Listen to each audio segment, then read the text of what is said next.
Bonjour à toutes et tous et bienvenue à l'édition 2025 du Pédagolab de l'Anstia que nous avons le bonheur de réaliser à l'Université Grenoble-Alpes cette année et que nous remercions chaleureusement pour son accueil.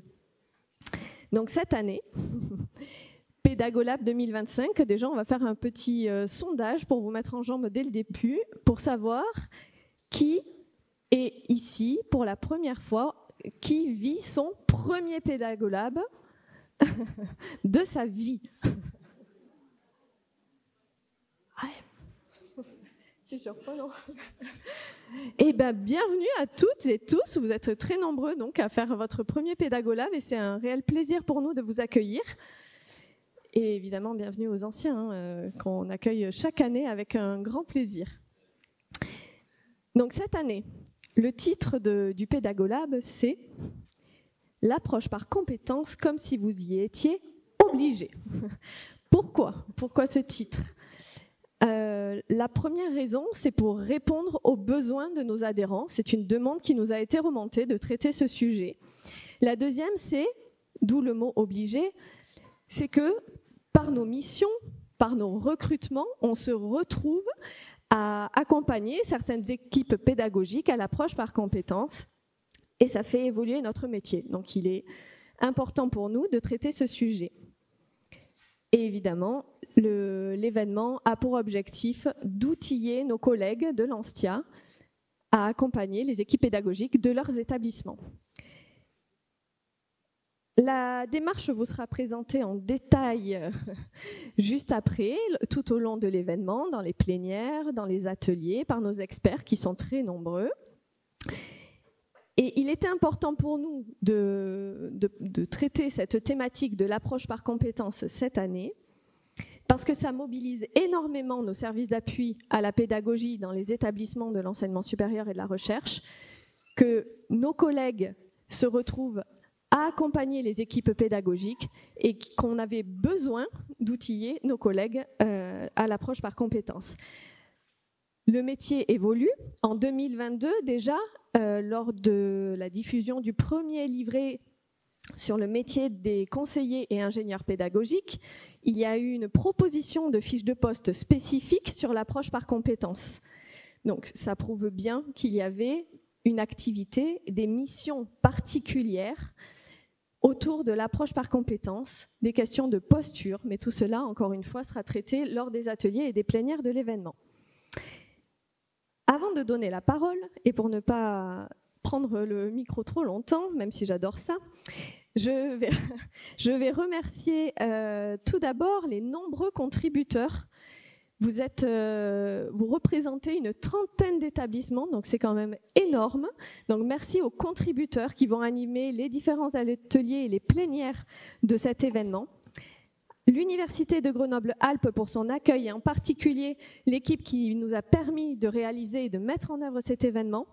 Donc avec Anne-Laure, Anne-Lise, Frédéric, Francesco et tous les autres qui œuvrent depuis plusieurs jours et plusieurs mois sur cet événement. Un grand merci à eux. Grand merci également aux partenaires qui sont présents. Donc nous avons Challenge Me, Ubicast, WooClap et Kaylis qui sont dans le hall d'entrée et qui n'attendent que vous. Ils viendront se présenter. Et évidemment, je remercie les collègues du conseil d'administration de l'Anstia. Donc nous avons Mathias qui est en haut, Elsa, Damien et Astrid qui sont ici avec un big up tout spécial pour Elsa parce qu'elle a piloté l'ensemble de l'événement.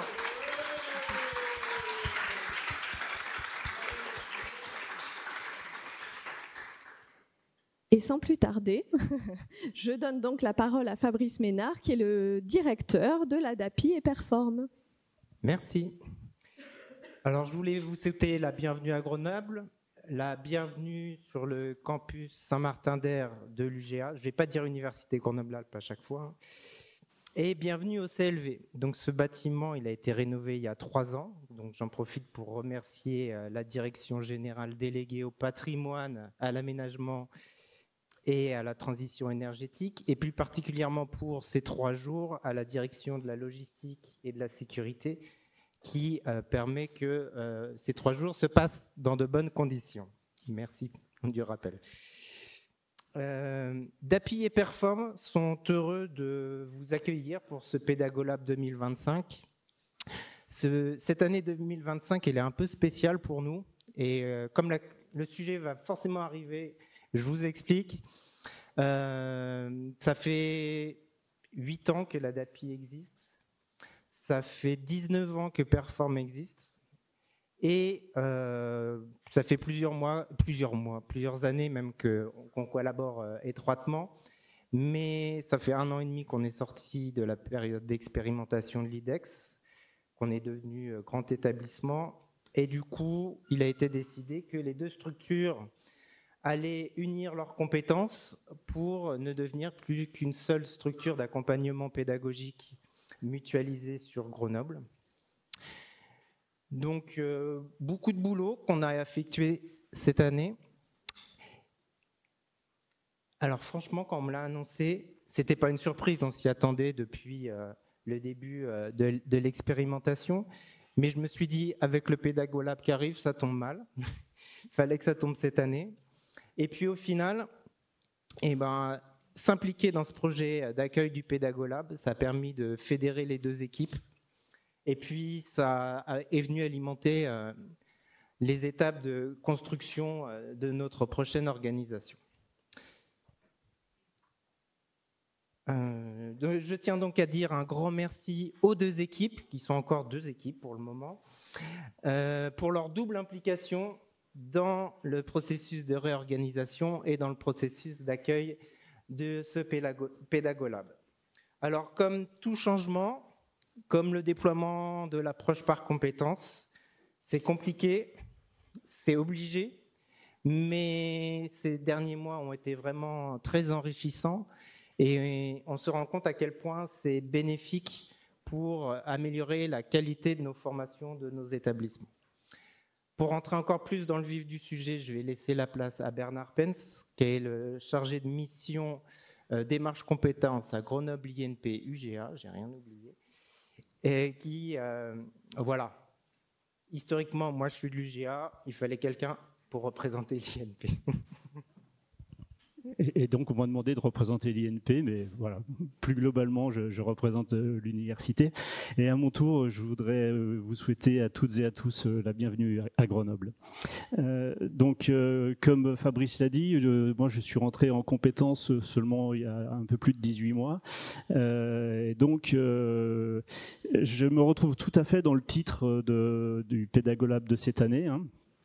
Particulièrement dans le obligé, parce que vous constatez que c'est quand même le mot qui apparaît en gros, alors que compétence apparaît en tout petit. Et ça me rappelle le début de ma mission où c'était beaucoup le mot que j'entendais. On est obligé d'y aller.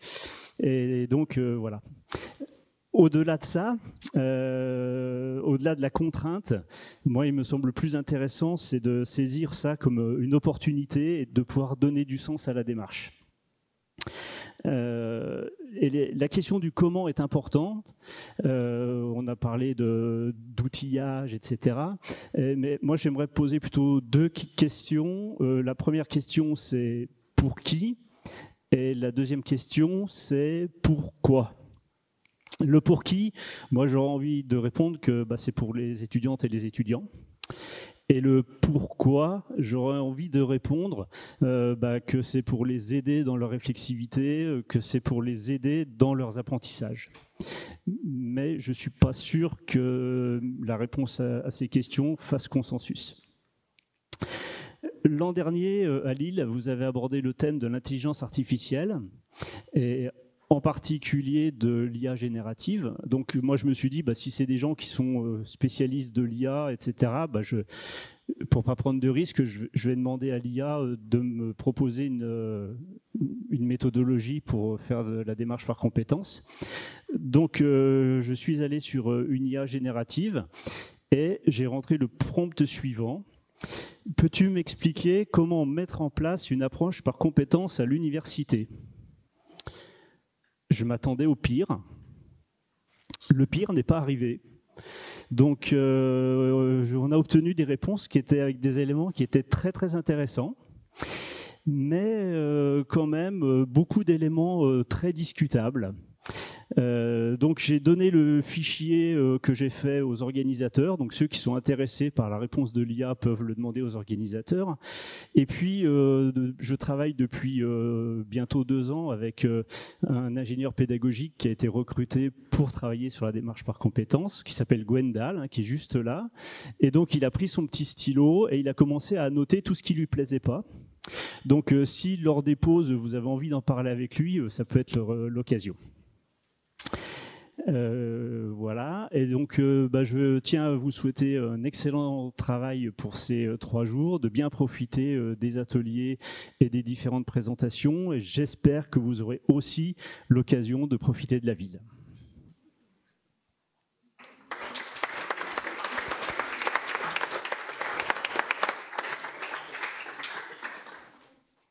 Merci à vous deux et à vous trois. Et c'est Sandra Lalanne, la présidente de l'association. Je crois qu'elle ne s'est pas présentée tout à l'heure. Voilà. Donc bienvenue à tous. Désolée, il fait très chaud et on n'a pas d'éventail comme goodies. Donc bon courage à vous. On va commencer cet après-midi avant les ateliers par une première conférence. Donc on a 2 personnes à distance. On va commencer par l'APC et les attentes institutionnelles. Donc on va d'abord avoir l'intervention de Madame Pochard de la DGCIP. Donc jusqu'à 14h30 et ensuite nous aurons Madame Frangier donc de l'HCERS qui sera avec nous jusqu'à 15h. Donc il y aura 20 minutes d'intervention de sa part et un temps de questions de 10 minutes. Et puis ensuite, en présentiel, on a ici 3 personnes, Aurélie, Eric et Yvan, qui viendront nous parler de l'accompagnement à l'APC de la part des équipes pédagogiques. Donc Muriel, si vous voulez bien commencer, on va faire un petit test. Bonjour à tous, est-ce que vous m'entendez? Oui, super. Bien, merci beaucoup de me donner la parole, de permettre, et surtout au nom de la DGCIP, de permettre à l'ANSIA de participer à l'ouverture de ces rencontres annuelles qui débutent sous la chaleur. Et j'ai envie de dire, alors moi j'interviendrai moins longtemps que j'en ai pas pour un quart d'heure, mais c'est vraiment pour vous donner un peu la position de la DGCIP sur un sujet aussi passionnant que passionné, j'ai envie de dire, et très irritant aussi à bien des égards. Donc j'espère que la chaleur du jour ne va pas exacerber ces émotions.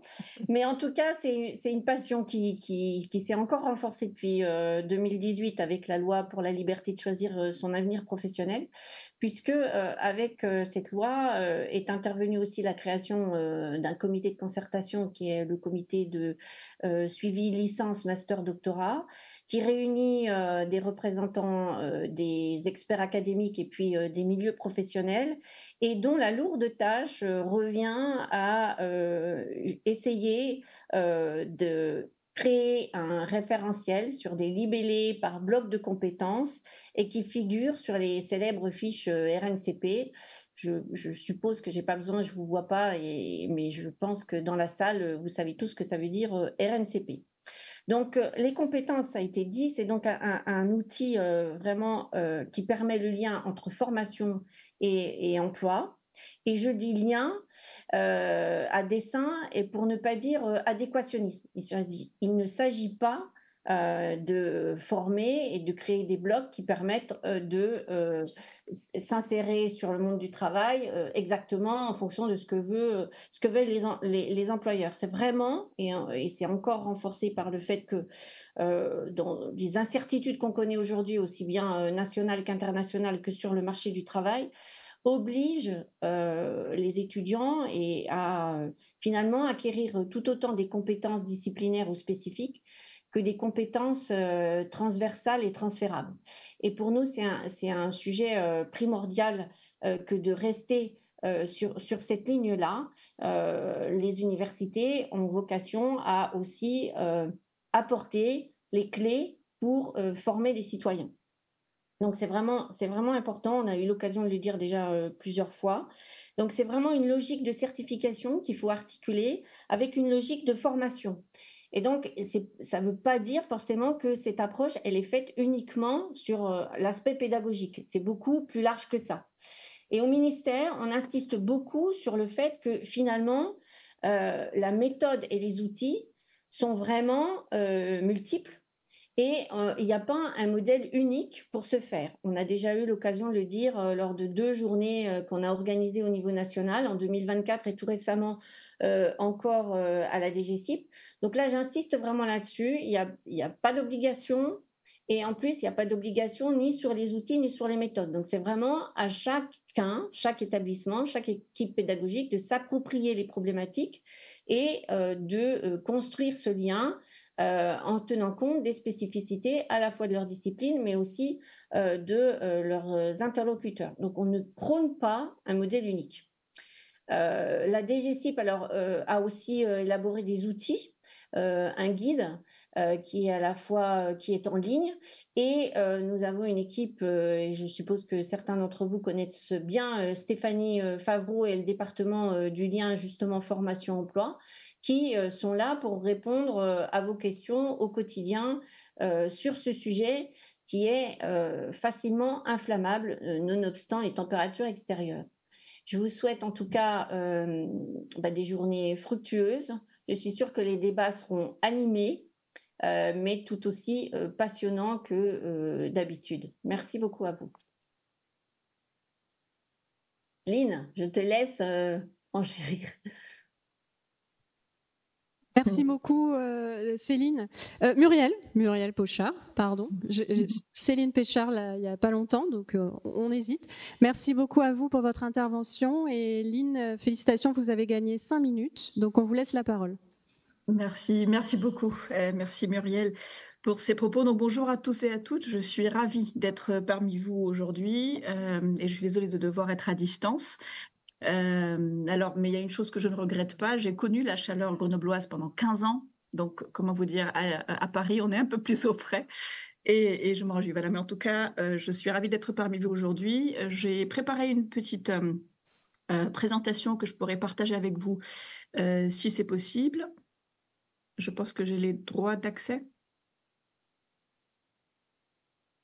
Oui, normalement, ça devrait arriver. Ok. Alors, vous me dites... Non, pardon, c'est pas du tout ça qu'il faut.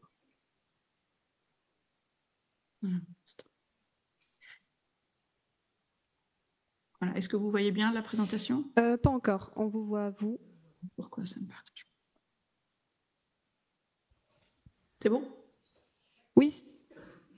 Très bien. Ok.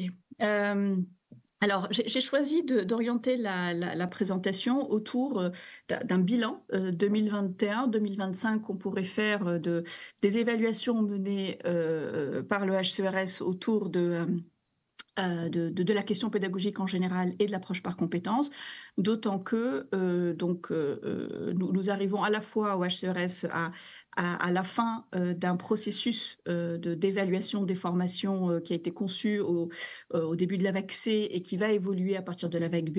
Et il se trouve aussi que mon mandat se termine au 31 août 2025, et donc c'était l'occasion aussi de revenir avec vous sur ce sujet tel qu'on l'a abordé, traité au HCERES pendant 4 ans.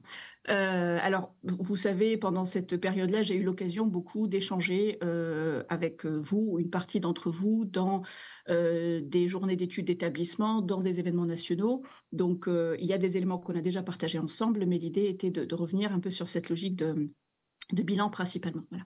Alors, je vous propose de revenir sur 3 points en particulier, les enjeux pour le développement de la pédagogie et notamment de l'approche par compétences de manière assez rapide, la place des questions pédagogiques dans la méthodologie de l'évaluation menée par le HCERES et puis les tendances dans les établissements que nous avons constatées à travers nos évaluations. Alors, pour aller vite, et ça fait écho un peu à ce qu'il disait tout à l'heure, donc lorsque nous avons envisagé l'évaluation des questions pédagogiques, dont celle de l'approche par compétences, nous l'avons pensé autour de 3 enjeux. D'abord, garantir une lisibilité et une cohérence de l'offre de formation pour les étudiants et pour la société. Donc, par exemple, la question de former au métier d'avenir, cela fait écho à ce que disait Muriel Pochard tout à l'heure. Garantir la cohérence pédagogique des formations pour les étudiants, dont la question aussi des compétences transversales et transférables dans un monde en pleine évolution. Et enfin, la manière de garantir une offre de formation qui facilite aussi la construction du parcours de l'étudiant, depuis sa capacité à réussir jusqu'à sa capacité à s'orienter, à profiter de passerelles, etc. Donc le regard sur les questions pédagogiques, et en particulier l'approche par compétences, visait à apprécier ces trois objectifs. Alors la question de la pédagogie en général et celle de l'approche par compétences en particulier, vous le savez, fait l'objet d'une réflexion, d'une démarche beaucoup moins aboutie en France que dans le reste de l'Europe.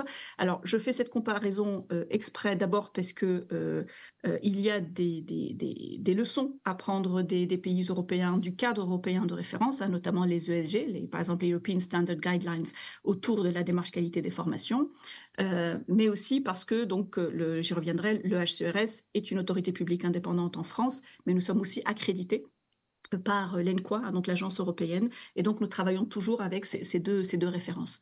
Et ce qui est intéressant, c'est de voir que là, c'est un peu aussi l'enseignant-chercheur hein, qui parle.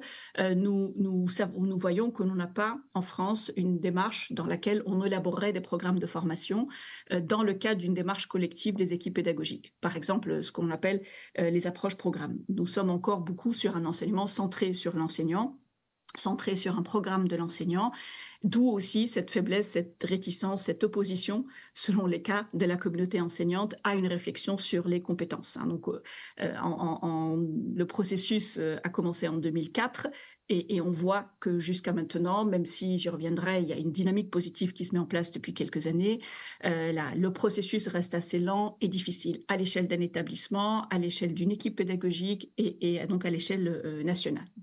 Et là où, par exemple, le cadre européen de référence, les ESG notamment, accordent une place prépondérante à la pédagogie, à l'acquisition des compétences, à la place de l'étudiant au cœur de ses apprentissages, ces questions aujourd'hui sont plus difficiles à faire avancer auprès de la communauté et donc auprès d'une évaluation par le HCERES. En revanche, par exemple, on peut faire une comparaison avec l'Europe, de voir que la réflexion en France est beaucoup plus développée en matière de développement des compétences dans une perspective de professionnalisation en France que par rapport au reste de l'Europe. Muriel Pochard y faisait référence tout à l'heure. Les fiches RNCP qu'on a commencé à développer il y a une vingtaine d'années ont été un outil pour faire avancer cette réflexion-là. Mais je voudrais voir, alors c'est peut-être l'optimisme qui prévaut à la fin d'un mandat, mais en tout cas, vous le verrez tout à l'heure, nos évaluations le montrent aussi. Il y a une dynamique qui se met en place progressivement. Alors, on peut partir des initiatives précoces qu'on a vues dans certaines facultés de sciences et technologies en France il y a une quinzaine d'années, avec les fameuses matrices maquettes compétences. Mais on voit que depuis la fin des années 2010, plusieurs leviers ont permis de favoriser une nouvelle dynamique en la matière, le cadre national des formations, la loi Choisir son avenir professionnel, mais aussi les projets du PIA. Voilà. Et le HCERES, qui, depuis sa création, a introduit l'approche par compétences dans ses référentiels, a pu aussi contribuer, notamment à partir de la VACC, en consolidant la place de la qualité pédagogique des formations de manière générale dans son évaluation. Et là, parmi les perspectives qu'il faudrait observer de près, sont les éléments que pourraient apporter les alliances européennes, parce que l'on voit des établissements, dans le cadre de diplômes conjoints qu'ils mettent en place dans les alliances européennes, ou dans le cadre des micro-certifications qu'ils envisagent, ou encore de modules de formation, voilà, au sens large du terme, s'intéressent à cette question, notamment parce que leurs partenaires européens avancent sur le sujet davantage. Donc voilà un peu les quelques éléments sur lesquels je voulais revenir de manière globale et bien sûr donc très, très schématique sur le contexte général dans lequel nous travaillons, mais du coup aussi dans lequel vous, en tant qu'ingénieur pédagogique, en tant que service de pédagogie, vous travaillez dans les établissements. Alors de manière concrète, quelle est cette place? Comment on a abordé la question pédagogique en général et la question de l'approche par compétences en particulier dans l'évaluation des formations? Alors peut-être juste rappeler rapidement la manière dont le HCERES contribue à travers l'évaluation des formations à la mise en œuvre des politiques publiques. J'aime souvent dire qu'on arrive à avoir une triple contribution par les référentiels que nous élaborons, donc la liste des références et des critères sur lesquels nous interrogeons les formations et les établissements sur les différents aspects de la politique de formation, nous voyons que nous arrivons à accompagner les établissements, parfois même à anticiper les établissements dans la mise en œuvre des politiques publiques. Parce qu'un sujet, depuis la création, je dirais même de l'AERS et encore plus du HCERS, lorsqu'une thématique est dans un référentiel d'établissement, de formation, d'unité de recherche, cela amène les établissements, en voulant se préparer à l'auto-évaluation et à l'évaluation externe, à se poser la question de ce qu'ils font en la matière. Et ça a été le cas des méthodes pédagogiques et ça a été le cas de l'approche par compétences. Mais le HCERS arrive aussi, par les auto-évaluations des établissements, à pouvoir observer les politiques des établissements, leurs pratiques et leurs évolutions. Et je dirais de manière systématique, puisque nous voyons, vous le savez, donc sur 5 ans, l'ensemble des universités, l'ensemble des écoles d'ingénieurs ou les instituts et écoles, et puis l'ensemble des formations accréditées ou reconnues par l'État. Et enfin, par les rapports d'évaluation, le HCERS peut reconnaître les points forts, les acquis des établissements et des formations, mais aussi identifier des faiblesses et des points de vigilance, et enfin inciter aux évolutions. Et donc, c'est à travers ces 3 aspects, donc ce que nous faisons en amont par nos référentiels, ce que nous regardons des travaux des établissements eux-mêmes et comment nous contribuons à l'évolution globale des formations que le HCERS peut intervenir. Et donc, de manière concrète, comment on envisage la mission d'évaluation des formations. Je voudrais insister sur un point, c'est que le HCERS apprécie la qualité des formations, non pas hors sol ou individuellement, mais bien dans le cadre de la stratégie formation de l'établissement. C'est-à-dire que lorsque, par exemple, on aborde la question pédagogique, on part d'abord de la politique de l'établissement, telle qu'il nous l'a formulée à travers son rapport d'auto-évaluation, et puis nous regardons comment cela essaime dans les formations. Et c'est ce qui nous amène, par exemple, à avoir ce regard sur la politique d'un établissement, à la fois par cycle de formation. On produit un rapport d'évaluation par cycle de formation, mais aussi à travers un rapport d'évaluation de la politique de formation de l'établissement dans son ensemble. Voilà. Ensuite, nous regardons les formations aussi individuellement et nous l'avons fait jusqu'à la vague E. Nous arrêterons de le faire à partir de la vague A. De manière préalable à l'accréditation, dans les textes réglementaires, les formations doivent être évaluées préalablement à leur accréditation, que ce soit en création ou en renouvellement. Et donc, nous avons jusqu'à la vague E à la fois produit des rapports d'évaluation et donné un avis d'accréditation pour chaque formation accréditée, ce que donc nous ne ferons plus à partir de la vague A. Mais enfin, il faut rappeler, et c'est pas pour rien que nous sommes 2 à intervenir aussi en début de ce colloque, le HCERS n'est pas le ministère, nous sommes une autorité publique indépendante, accréditée par l'ENCOA. Donc nos référentiels et nos documents méthodologiques sont élaborés en autonomie, mais ils tiennent bien sûr compte du cadre national et sont cohérents et avec les politiques publiques françaises et avec les ESG. Mais ce qui est important, c'est que le HCERS n'est pas prescripteur. Ce n'est pas le HCERS qui accrédite, donc le HCERS produit des rapports d'évaluation et donne des avis et des recommandations. Donc je fais le lien avec ce que j'ai dit tout à l'heure, c'est-à-dire que la notion de conseil d'accompagnement, d'évaluation sont les éléments particuliers qui nous caractérisent. Donc je voulais juste rappeler ces éléments-là avant d'entrer un peu dans le vif du sujet. Alors, qu'avons-nous fait à partir de 2021? Donc, les choix qu'on a retenus à partir de la vague C. La vague C, c'est la vague de l'Est de la France qu'on a évaluée donc en 2022-2023. Nous avons d'abord retenu le principe d'apprécier la cohérence entre le contenu de la formation ou des formations et leurs débouchés. Et cela, nous l'avons fait bien sûr en faisant la référence à la fiche RNCP et puis éventuellement à des référentiels de compétences spécifiques. On voit que les établissements ou les formations abordent la fiche RNCP comme une référence majeure, mais souvent, soit parce qu'il y a des parcours qui ont des finalités particulières, soit parce que ils visent des niches particulières. Il peut y avoir aussi des référentiels supplémentaires, complémentaires de cette fiche RNCP qui sont élaborés également. Ensuite, l'idée était d'apprécier la cohérence pédagogique de la formation dans son ensemble, ce qui a représenté un critère d'accréditation à partir de la vague D, par exemple, mais pas bloquant en lui-même, en regardant notamment s'il y a un alignement pédagogique entre les objectifs, les contenus de formation, les méthodes d'enseignement et les méthodes pédagogiques. Et contrairement à ce qui s'est fait jusqu'à la vague P précédente, l'approche par compétence ou l'approche programme sont positionnés dans nos référentiels comme des leviers et des outils de l'alignement pédagogique et pas comme des fins en soi, qu'il n'y a pas un critère d'évaluation sur l'approche par compétence. L'approche par compétence est un levier pour l'objectif qui est la cohérence pédagogique de la formation et notamment la question de l'alignement pédagogique. Et nous avons ajouté un critère que nous ne regardions pas jusqu'à la vague B, et je pense qu'il vous parlera en particulier, c'est aussi d'apprécier la formation et l'accompagnement à la pédagogie qui est apporté aux équipes pédagogiques. De manière à dire, lorsqu'on va évaluer, que ce soit à l'échelle de l'établissement ou des formations, la stratégie globale, notamment en lien avec les débouchés et les milieux socio-professionnels, toujours dans une logique de cohérence et pas d'adéquationnisme, et je rejoins Muriel Pochard là-dessus.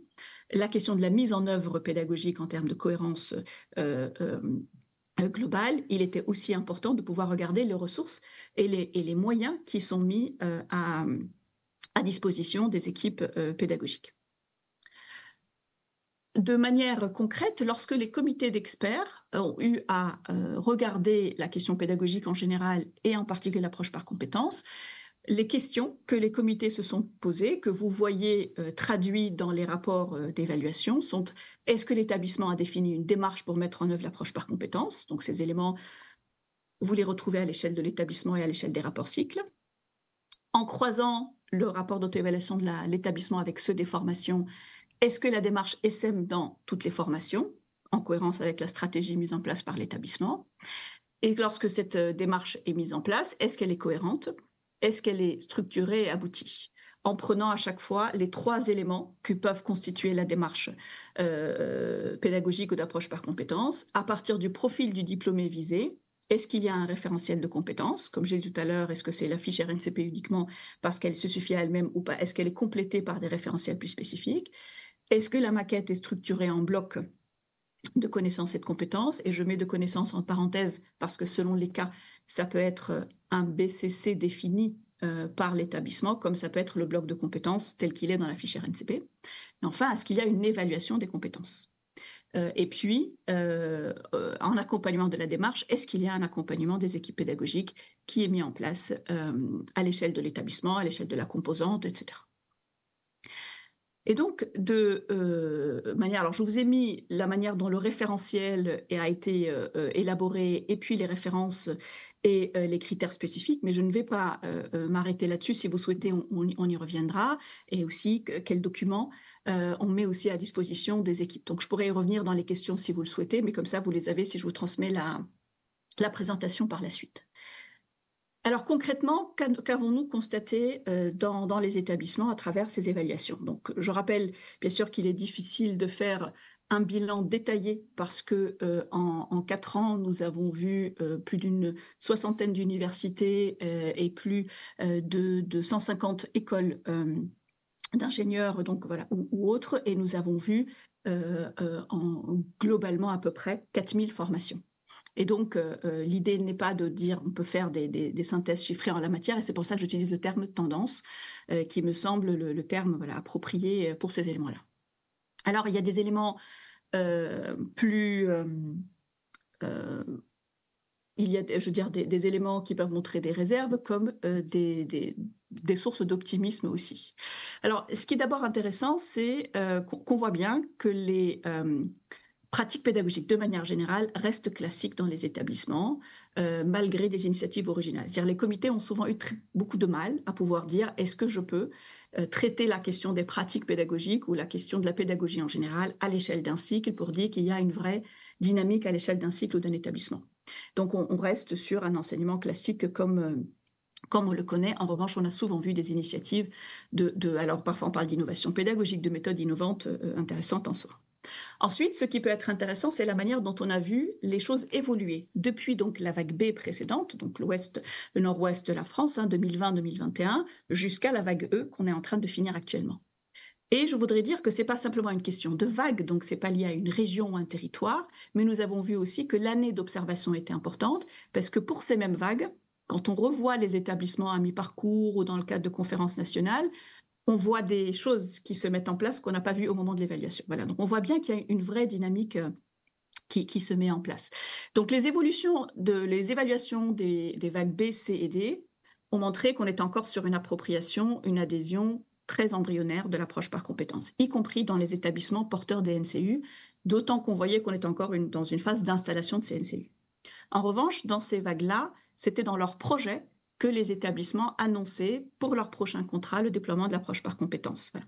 Et notamment en cohérence avec la mise en œuvre du cadre national des formations. Donc, ça a été souvent pour ces établissements-là, non pas en 2018 ou en 2020, mais lors des prochains contrats.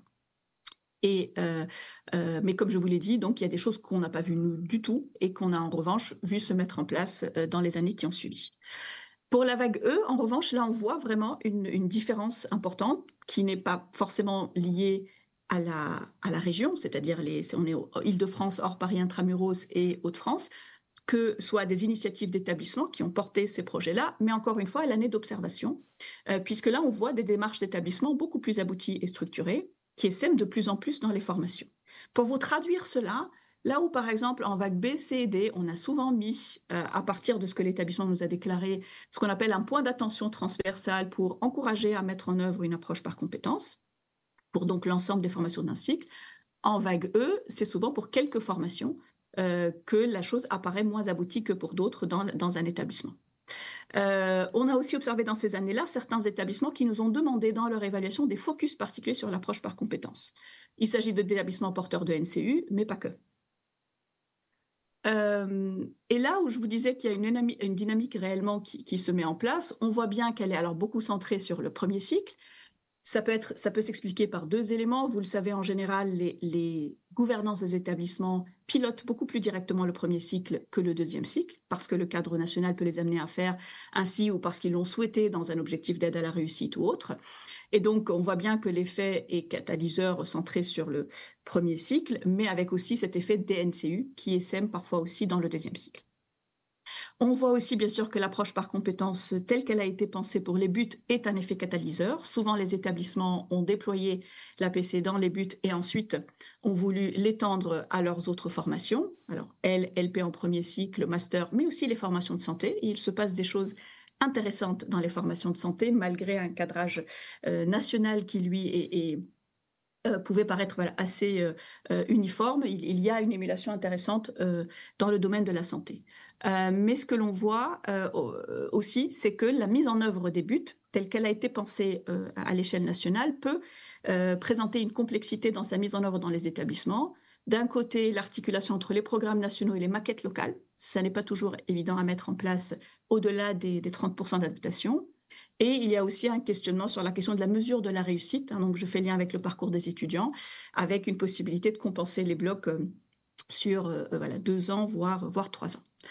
Ce qui est aussi intéressant, c'est que même si le focus est beaucoup dans le premier cycle dans les établissements, en fait, on voit que les initiatives parfois les plus abouties sont plutôt sur les LP, les masters, les formations de santé, où le profil du diplômé est plus facilement défini que pour les L. Vous voyez, sur l'approche par compétences en licence, on est beaucoup sur la question de la cohérence pédagogique des formations, mais c'est dans les autres types de formations qui sont plus liées à des secteurs d'activité que la démarche peut être elle-même plus aboutie formation par formation.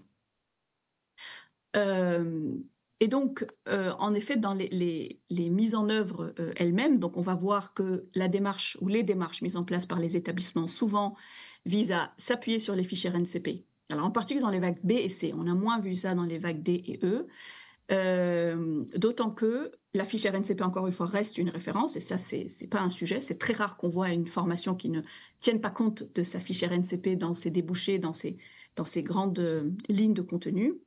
Mais les établissements, parfois, ont des difficultés à en faire un outil de structuration des maquettes, à faire le lien, en fait, en dehors des matrices entre la fiche RNCP et le contenu de la maquette. Pour les maquettes spécifiquement, on voit bien que dans pas mal d'établissements encore, on reste sur une structuration telle qu'on les a connues dans l'arrêté de licence de 2011, donc en UE disciplinaire, UE transversal et UE professionnel. On a vu aussi des établissements qui ont fait le choix de proposer uniquement des parties de maquettes déclinées en compétences, alors certaines UE transversales ou certains BCC transversaux, souvent par exemple des UE autour du projet de l'étudiant, en gardant la partie disciplinaire telle qu'elle. Dans la démarche elle-même, on voit comme il y a pour nous, en tout cas, dans la manière dont on a regardé toujours les 3 aspects. Est-ce qu'on élabore un référentiel de compétences? Est-ce qu'on structure la maquette en BCC ou est-ce qu'on évalue les compétences? On voit que c'est le premier volet de l'élaboration des référentiels qui est le plus abouti, avec moins plus de difficultés ou pas de volonté d'avancer là-dessus. Donc ça appartient aux établissements de structurer la maquette en BCC. Et là où les établissements ont le plus de mal à avancer, c'est sur l'évaluation des compétences. C'est souvent lié aussi aux grosses cohortes d'étudiants, à la disponibilité des équipes pédagogiques et à la charge de travail que cela entraîne. Donc, pour finir et garder un temps suffisant pour les échanges, donc je voulais vous dire d'abord qu'on voit bien que la thématique s'installe dans la politique des établissements, mais ça reste un sujet délicat dans la démarche des enseignants, comme si vous étiez obligé que vous avez mis dans le titre traduit pour moi bien cela.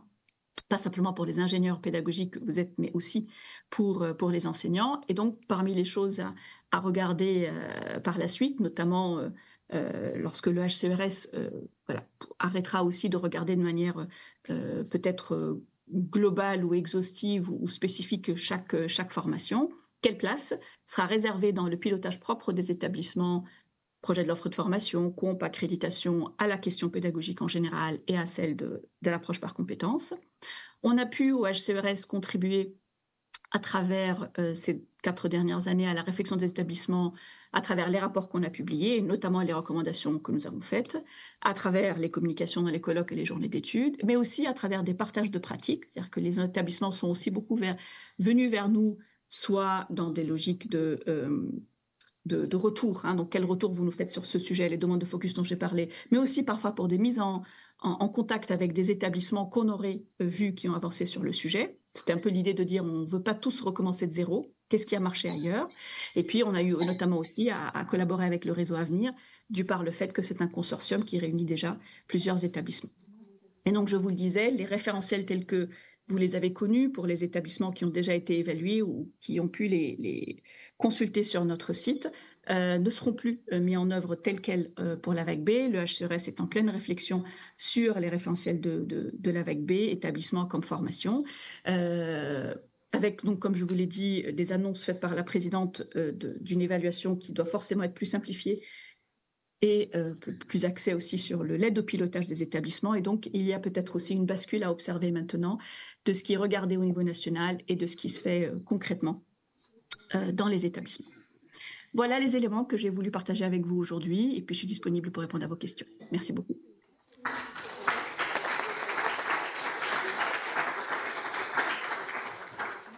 Merci beaucoup, Lynn. Est-ce qu'il y a des questions ? Qui veut parler dans la box? Ça fait un peu loin, là.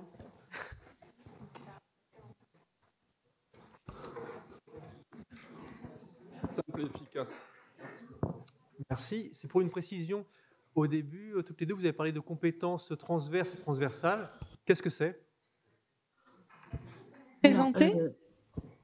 D'abord, je constate que Muriel Pochard n'est peut-être plus connectée. Donc, je ne sais pas si... donc, je peux répondre à la question. Mais les questions sont pour vous, Lynn. Oui. D'accord, OK. Alors, je n'ai pas voulu développer la question parce que je sais que cela fait beaucoup de débat. Donc, on peut la prendre de 2 manières. On peut prendre cela à la fois au titre de la fiche RNCP. Vous voyez, quand on a pensé les blocs de compétences, vous avez finalement des blocs de savoir, des blocs de savoir-faire et puis des blocs de compétences transversales, que ce soit la compétence linguistique, la compétence numérique, etc. Voilà. On voit aussi que des compétences qu'on veut donner de manière plus transversale aux étudiants aujourd'hui, enfin, en tout cas la liste ou ce qui est attendu dans ces domaines-là s'étend, par exemple, toutes les compétences qui sont liées aux questions de la transition écologique actuellement. Et enfin, vous avez aussi la réflexion qui se fait entre les compétences transversales et les soft skills de manière générale. Donc, je n'ai pas voulu, j'ai utilisé le terme de manière générique sans vouloir entrer là-dedans, parce que je sais que ça fait beaucoup de débat dans votre communauté, j'imagine, voilà, mais ailleurs. Mais donc, je voulais parler de cela pour ne pas être simplement dans enfin, d'abord pour faire état du fait qu'on voit bien une distinction parfois dans les établissements entre les compétences et les connaissances disciplinaires qui reste traité parfois de manière classique et une réflexion qui se fait davantage sur ces compétences transversales, donc avec une définition restreinte ou plus large, mais aussi de l'autre pour dire que quand on va aujourd'hui penser aux métiers d'avenir, la question de former à des étudiants à des compétences transversales, mais aussi transférables, mais aussi d'adaptabilité se pose de manière plus vaste. D'autres questions? Moi, j'en ai une. Merci pour la présentation, Lynn. C'était plus d'ordre l'HCERS. Je ne vous vois pas en revanche, donc juste vous pouvez me dire votre nom. Mathias Manot, directeur du Centre d'innovation pédagogique de l'Université de PSL à Paris et secrétaire de l'ANSTIA. C'était pour savoir l'HCERS et la suite, parce qu'on a été un peu inquiété de voir l'annonce d'une potentielle suppression de l'institution. Est-ce que vous avez des nouvelles là-dessus? Est-ce qu'il va toujours y avoir une haute autorité indépendante de l'évaluation, de la formation et de la recherche de l'ESR, etc., etc. Merci. Alors, en effet, la situation est complexe actuellement au HCERS. Donc, le Parlement a voté hier la loi sur la simplification de la vie économique qui incluait un amendement sur la suppression du HCERS. Mais comme le texte voté par l'Assemblée nationale et le Sénat ne sont pas les mêmes, il y aura à la rentrée ce qu'on appelle une CMP, une commission mixte paritaire qui se réunira et qui donc devra trancher sur le texte à voter. Et donc avec des possibilités notamment d'amendements aussi qui peuvent intervenir. Et donc pour tout vous dire, si on regarde la position des différentes forces au Parlement sur ce sujet et ce que pourrait être la composition de la CMP, on est assez confiant sur ce que pourrait être le résultat de la CMP. Mais donc ça se jouera à la rentrée. En tout état de cause, ce que je voudrais vous dire, c'est que la mission de l'évaluation de l'enseignement supérieur, de la recherche, est toujours inscrite dans la loi. Et donc cette mission perdurera. Super. Voilà. Et le HCERS, lui, est assez confiant sur ce qui pourrait advenir à la rentrée. Mais nous ne pouvons pas, bien sûr, préjuger Du coup, on a une autre question. Des travaux parlementaires. Merci. C'est encore moi, Thomas Boulogne, Paris-Sciences et Lettres, comme Mathias. Vous avez dit que vous ne délivrez plus d'avis d'accréditation. Alors, qu'est-ce que ça signifie exactement? Oui. Alors, dans la mission du HCERS, donc ce que nous avons toujours fait d'ailleurs jusqu'à la vague E précédente, c'est une mission d'évaluation de manière préalable à l'accréditation. Donc, en fait, l'élaboration des rapports d'évaluation qui se sont faits donc pendant longtemps à l'échelle des formations. Et alors, selon les vagues, on a fait des rapports champs et là, on fait des rapports cycles. Donc, pour la vague A, par exemple, on produira bien des rapports cycles, premier, deuxième, troisième cycle pour chaque établissement. En revanche, donc l'accréditation, vous le savez, est prononcée par le ministère et l'accréditation était traitée de manière exclusive par le ministère jusqu'à la vague E précédente, donc 2018-2019. Par une mesure de simplification administrative, il a été confié au HCERS le fait de donner aussi un avis d'accréditation que le ministère pouvait suivre ou pas. Mais ce n'est pas inscrit dans nos missions. Dans les textes. Et donc, à partir de la vague A, on revient au système d'avant cette mesure de simplification administrative où donc on fournira des rapports cycles et ensuite les établissements, eux, qui auront fait leur auto-évaluation des formations individuelles, pourront, à partir de ce rapport cycle, avoir des éléments de pilotage de leur politique de formation et puis pourront traiter en interne leur proposition d'accréditation donc de formation à accréditer et ensuite c'est le ministère qui les traitera. Mais donc, si je comprends bien, sans forcément une phase projet, un dépôt de fiche projet. Mais la question, vous devriez plutôt l'adresser au ministère qui sera plus à même de vous répondre que moi sur la phase accréditation. On a encore quelques minutes pour une dernière question, s'il y en a une. Oui, bonjour. Donc, moi, je voulais vous demander si vous pouviez élaborer un peu plus la notion de résistance au changement. Vous avez mentionné que les rapports des vagues B, C, D montraient qu'on en était au stade embryonnaire. Et puis on entend beaucoup parler de cette résistance au changement de la part des enseignants-chercheurs. Donc voilà, oui. Alors je n'ai pas utilisé le terme résistance au changement, j'ai utilisé le terme réticence jusqu'à opposition, mais aussi difficulté. Voilà. Alors, ce que je peux vous dire, c'est que, en tout cas, dans les rapports dans les dossiers d'auto-évaluation donnés au HCRS, donc dans le discours public des équipes pédagogiques, c'est très rare qu'une formation nous dise « l'approche par compétence ne me concerne pas du tout ». Il y a eu de temps en temps des prises de position ainsi, des vagues B, C, D et E, mais c'est vraiment assez rare. Vous voyez, donc nous ne sommes pas, en tout cas, dans la communication envers le HCRS. Il y a probablement des retours différents dans vos établissements sur le sujet. Voilà. Donc vous savez peut-être que j'ai occupé des positions de vice-présidence à la fois à Grenoble-Alpes, mais donc Grenoble 3 avant la fusion, et puis à Lille. Et j'ai pu avoir, bien sûr, des retours de collègues. On avait beaucoup porté ce chantier à Lille, de collègues qui disent « nous ne sommes pas concernés par cela ».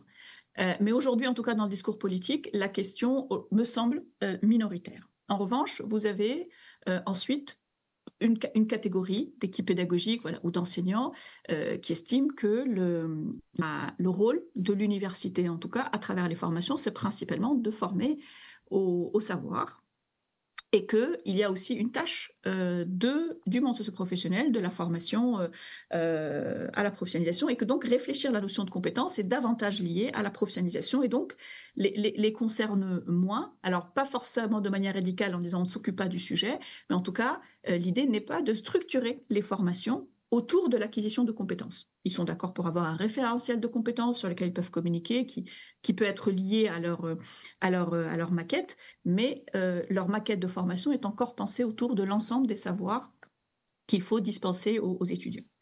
Et ensuite, vous avez une troisième catégorie qui, elle, voit l'intérêt de la chose. Alors, parfois, ils y sont mis parce que, comme vous l'avez dit, il y a une contrainte ou une obligation. Et parfois, ils y sont mis parce qu'ils y ont cru. Et ce que je trouve le plus intéressant ici, c'est lorsque les collègues, en travaillant sur des référentiels de compétences, en comparant leur maquette aux référentiels de compétences, non pas parce qu'on leur a demandé de le faire dans l'établissement, voilà, ou au niveau national, mais parce que ça leur a semblé pertinent, il apparaît des choses sur la cohérence des formations. Par exemple, hein, je vous donne un exemple, je l'ai souvent cité. Lorsqu'on travaillait sur le sujet à l'Université de Lille, Aurélie Dupré, qui est parmi vous, pourra en témoigner aussi, vraiment l'un des moments les plus intéressants, c'est quand les collègues sont revenus dans un groupe de travail en nous disant « mais en fait, je me rends compte qu'on est 10 à enseigner la même chose dans la même maquette » ou qu'il y a une compétence importante pour nous, mais au final, personne ne s'y attaque. Ou bien qu'il y a une compétence importante pour nous, mais qu'on a identifiée, mais en fait, on ne l'évalue pas. Ou au contraire, on l'évalue 5 fois. Donc en fait, cette prise de conscience de comment ils peuvent faire mieux en termes de cohérence pour l'étudiant, pour la lisibilité des formations, est un élément qui a été déclencheur. Mais dans cette catégorie d'enseignants, on voit aussi que parfois, plus on avance, plus aussi des questions peuvent se poser. Elles sont légitimes. Par exemple, d'une difficulté de mise en œuvre de l'approche par compétence lorsqu'on n'arrive pas à embarquer toute l'équipe pédagogique, lorsqu'il y a un noyau qui est convaincu, mais les autres collègues le sont moins.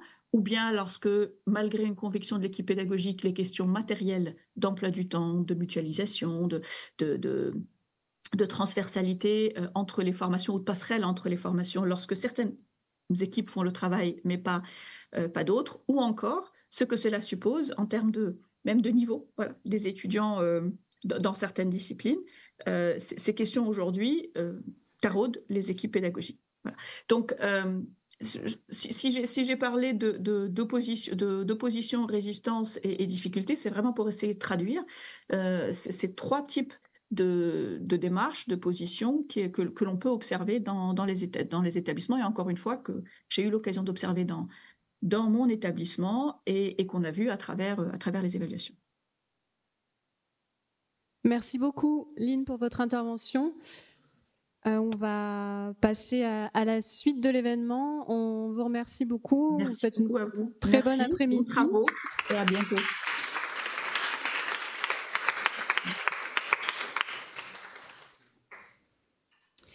Et on va maintenant accueillir Yvan Pigeonnat de Grenoble INP, Aurélie Dupré et Éric Giraudin du programme Avenir. Oui, vous allez pouvoir prendre ces micros. Là ? Ok. Ah, parfait.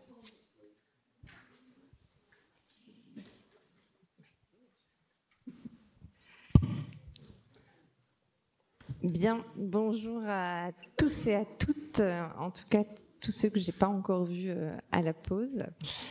Je suis ravie d'être présente aux côtés d'Yvan et d'Éric sur cette table ronde sur le thème de l'approche par compétences avec un regard autour de l'accompagnement pédagogique. Donc ça va être un petit peu différent de ce qui a été présenté jusqu'à présent. On était plutôt sur du discours institutionnel.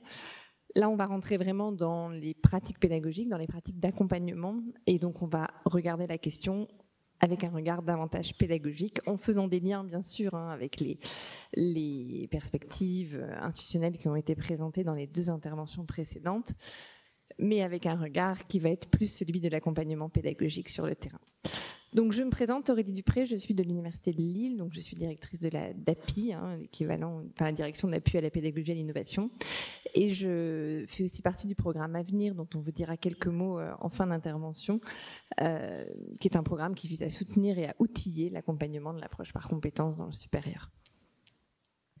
Et donc, Yvan Pigeonnat, moi je suis à mi-temps conseiller pédagogique au sein du groupement d'écoles d'ingénieurs Grenoble INP. Et donc, mon autre mi-temps, c'est enseignant de mathématiques, mais là, je dirais qu'il est peu important par rapport à la thématique qu'on va traiter. Et ça fait assez longtemps que dans notre structure d'appui pédagogique, on fait de la veille. Nous, notre structure d'appui pédagogique, elle date de 2006. En 2006, on ne parlait pas encore beaucoup de compétences. Mais par contre, à partir de 2009, là, ça a commencé à vraiment émerger. On a eu l'occasion de travailler avec pas mal de pointures du domaine. Vous avez sans doute entendu parler de Jacques Tardif, Marianne Poumet, François Georges. Il y a Guy Le Boterf qui venait régulièrement à Grenoble également. Voilà. Donc, on s'est pas mal acculturé à ces choses-là. Et depuis 2009-2010, on produit des outils pour faciliter la mise en œuvre de la démarche compétences. Alors, Éric Giraudin, moi je suis à l'Université Savoie-Mont-Blanc. Donc, je suis le directeur du volet enseignement supérieur du programme Avenir. J'en profite pour rappeler quand même qu'il y a 2 volets. Aujourd'hui, voilà, Aurélie fait partie du volet enseignement supérieur, mais il y a aussi le volet enseignement scolaire. Le volet enseignement scolaire est focalisé sur l'orientation.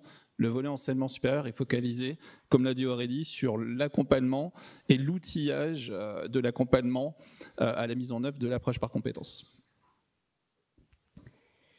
Voilà, donc dans cette intervention, on va déjà se questionner sur qu'est-ce que l'APC. Alors on parle de l'approche par compétences comme si on était obligé, mais finalement on est obligé de quoi? Et donc c'est un peu ce qu'on va questionner.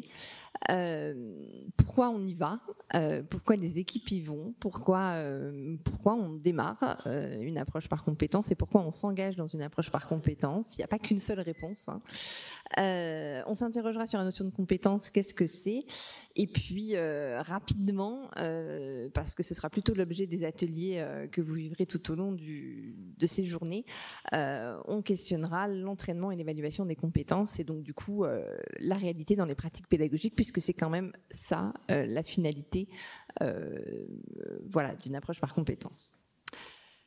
Voilà, je donne la parole à Yvan pour cette petite introduction. Alors, on va commencer d'abord par, finalement, pourquoi on y va, etc. Donc, déjà, un petit positionnement, vous, qui êtes là. Quel est votre sentiment sur ces choses-là? Alors, attendez, là, il faut que je relance ma dia. C'est vite fait, il faut juste que je clique sur le petit truc parce que j'ai oublié de réinitialiser tout à l'heure. Bougez pas. Vous pouvez y aller, normalement, le vote est ouvert. Allez-y. 13, 17, ça va vite, là ça monte, ça monte, ça monte. Bon, j'espère que comme vous êtes venus là, il n'y en a quand même pas trop dans cette case-là, mais on va voir. C'est anonyme. Hein. C'est anonyme, on ne sait pas qui vote quoi. Hein, c'est, voilà. 85, allez, on considère qu'on n'est peut-être pas loin du top.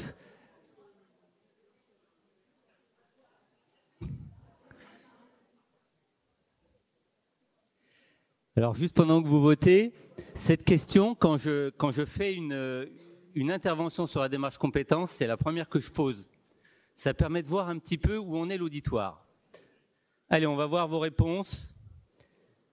Bon, donc globalement, vous êtes une bonne moitié à penser très au clair. presque une moitié à penser voir à peu près, puis vous êtes quand même un certain pourcentage, voilà, à pas être forcément très au clair. Alors la deuxième question que je pose quand je fais une intervention sur les compétences, c'est la suivante. Celle-là, vous allez voir, il faut aussi que je la relance, parce que j'avais fait un petit test tout à l'heure et j'ai oublié de relancer. Allez-y. Et ça, vous imaginez, quand on fait une intervention auprès d'équipes enseignantes, c'est une question qui est super importante parce que ça permet de saisir dans quel degré d'hostilité on arrive. Hostilité ou pas d'ailleurs. Des fois, on a le sentiment qu'on est dans un très fort état d'hostilité et puis on se rend compte que finalement, des catégories C et D, il y en a très peu. Donc c'est vraiment intéressant parce que ça permet aussi de faire conscientiser à ceux qui sont très opposés ou franchement réfractaires, qui sont finalement peut-être pas si nombreux que ça. Alors à 96, on est quasiment au même total que tout à l'heure, donc on va voir pour votre groupe ce que ça donne. Bon, on est à peu près, on n'est pas loin d'être dans ce genre de choses quand on fait une communication auprès d'équipes enseignantes. Il y a des fois sensiblement plus quand même de C, et puis il y a quelques D, mais des D finalement qui viennent sur ce genre de manifestation, il y en a finalement très peu. Et c'est important qu'ils conscientisent que finalement, ils sont assez peu nombreux. Et ça, moi je vous recommande, parce que pour moi un point clé, quand vous devez travailler sur la démarche compétences, il faut mettre finalement les équipes enseignantes au travail. Si ils sont dans les catégories C et D en majorité, c'est simple, c'est mort. Vous n'arriverez à rien à faire. Il faut une masse critique qui soit dans A et B avant de pouvoir commencer un travail sur la démarche compétences. Si vous n'avez pas cette masse critique, mais c'est même pas la peine. Vous allez vous épuiser. Donc dans ces cas-là, qu'est-ce qu'on fait ? On va voir les décideurs, on leur dit, écoute, les conditions ne sont pas réunies. Pour l'instant, franchement, on ne peut rien faire. On n'y arrivera pas. Ok, alors, maintenant qu'on a vu ça, pourquoi diable est-ce qu'on irait sur la démarche compétences ? Alors là aussi, je démarre souvent comme ça, en me faisant un petit peu l'avocat du diable. Finalement, pourquoi est-ce qu'on s'engage dans la démarche compétences ? Est-ce que c'est parce qu'il y a certaines tutelles qui le demandent ? Tout à l'heure, on a bien eu la précision qu'il n'y a pas d'obligation au niveau du ministère. Néanmoins, la CTI, la commission des titres d'ingénieur, et moi je suis expert au niveau de la CTI, elle impose de rentrer dans la démarche compétences. C'est clairement spécifié dans le référentiel d'accréditation. La DUT aussi, voilà. Donc il y a des tutelles qui imposent ces choses-là, qui obligent du coup les cursus à y aller. Donc la question qu'on peut se demander, c'est pour quelles raisons ? Est-ce qu'elles ont bien raison ? Est-ce que c'est pas juste un effet de mode ? Je me fais l'avocat du diable. Autre chose, des fois on met en avant, c'est pour une meilleure employabilité. Allons. Là, pareil, si j'utilise le levier employabilité en école d'ingénieur, autant on va me rigoler au nez. Tous les diplômés, de toute façon, ils ont déjà signé quasiment leur contrat d'embauche avant de sortir de l'école. Donc ça aussi, ça ne marche pas finalement.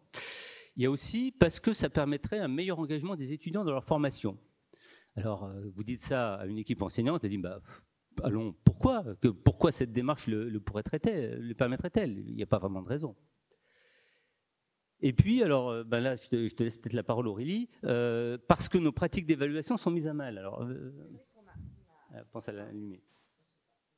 C'est vrai qu'on voit de plus en plus d'équipes qui viennent nous voir en nous disant mais nos pratiques d'évaluation sont mises en tension. Alors, de par l'intelligence artificielle, de par un petit peu tout ça, on a beaucoup, je trouve, depuis quelques années, d'équipes pédagogiques qui viennent nous voir dans les services d'accompagnement parce qu'elles ont besoin de re-questionner leurs pratiques d'évaluation.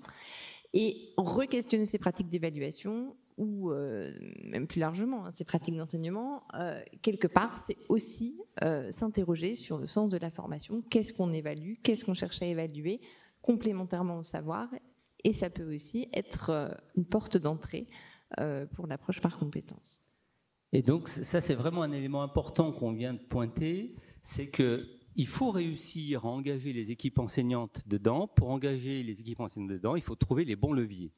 Et les bons leviers ne sont pas les mêmes d'une formation à l'autre. Il faut s'adapter. Le maître mot de l'accompagnement de la démarche compétence, c'est une adaptation quasiment permanente et totale au contexte, au public.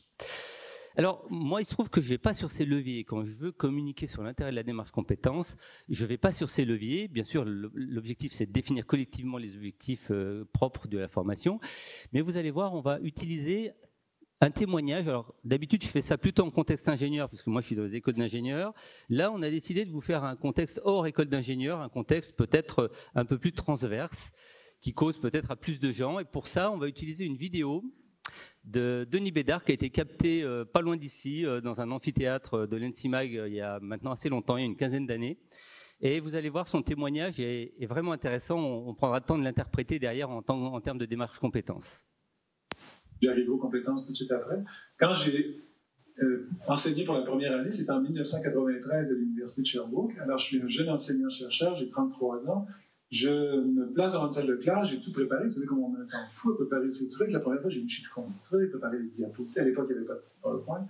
Donc, j'ai tout préparé mon matériel, j'ai livré la chose. Les étudiants, puis je suis assez à l'aise devant le groupe, donc ça va bien, le contact est bon. J'ai une classe de 45, c'est pas énorme, mais quand même, étudiante, principalement, c'est la formation des maîtres, qui est à l'Université au Québec.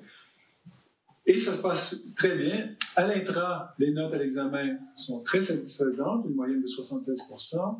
J'arrive au final, les notes sont encore très, très satisfaisantes. Chez nous, on est même évalué par les étudiants, on appelle cela l'évaluation de l'enseignement, je ne sais pas si vous le vivez ici.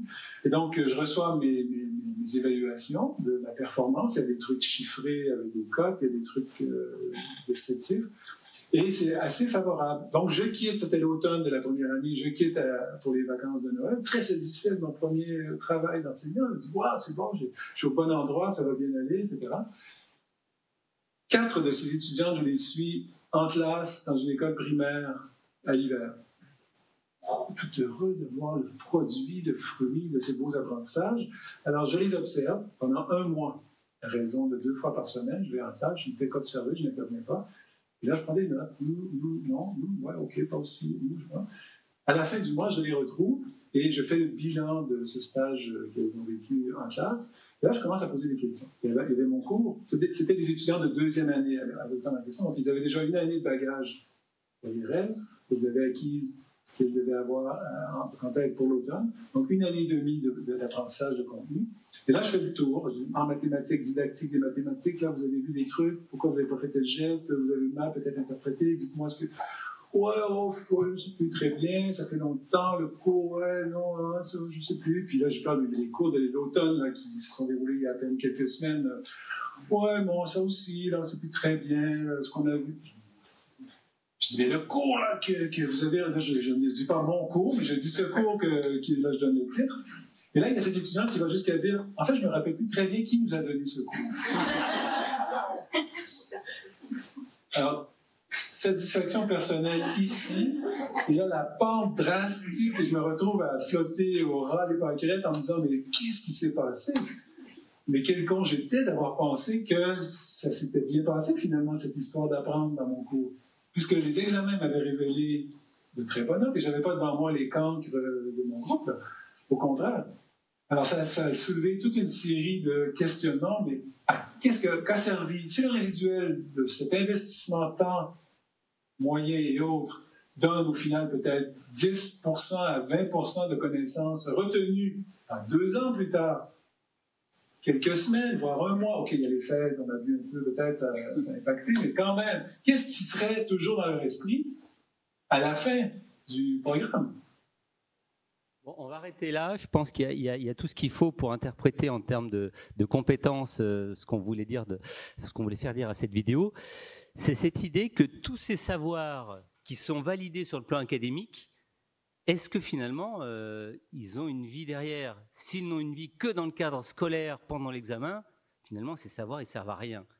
Et donc, ça, c'est quelque chose qui, en général, marche plutôt bien pour convaincre les enseignants que ça a un intérêt, c'est leur expliquer que tous ces savoirs hyper fondamentaux qu'ils enseignent dans leur discipline, le but principal de la démarche compétence, c'est de faire en sorte qu'ils soient réellement utiles quand il y en a besoin, finalement. Et quand il y en a besoin, c'est dans la vraie vie, que ce soit la vie professionnelle, la vie de citoyen, ou la vie de tous les jours d'une manière générale. Et ce qui est terrible, c'est tous ces savoirs. Alors, certains auteurs parlent de savoirs morts, c'est-à-dire qu'ils sont valables que dans le cadre de la classe, en dehors de la classe, ils ne sont pas mobilisables. Et donc ce discours-là, en général, il fonctionne bien auprès des équipes enseignantes, c'est-à-dire que, ouais, alors c'est sûr, c'est idéal quand on trouve des exemples dans la discipline. Là, on vous a mis un exemple plutôt en sciences humaines, en pédagogie. Nous, on a plein d'exemples de ce type-là en ingénierie, et ça, on en a à l'appel, qui sont excessivement parlants et interloquants. Et donc, c'est vraiment très chouette pour démarrer. Alors, juste après ça, en général, une fois qu'on a fait ce genre d'activité, on prend un petit temps et on refait un espèce de vote qui correspond à ça. Et on essaie de regarder un petit peu comment l'auditoire a évolué par rapport à cette question. Et du coup, vous, qu'est-ce que vous en pensez ? Est-ce que l'argument que j'ai pu vous mettre, vous pensez que ça pourrait avoir un intérêt vis-à-vis des équipes ? C'est un petit peu ça la question. Si jamais on arrive à convaincre les équipes de ce genre de choses, avec ce genre d'action, est-ce que... Voilà. Alors donc ça, c'est la question que je pose quand je suis devant des panels enseignants. Et je vous laisse imaginer la réponse qu'on a habituellement, hyper majoritairement.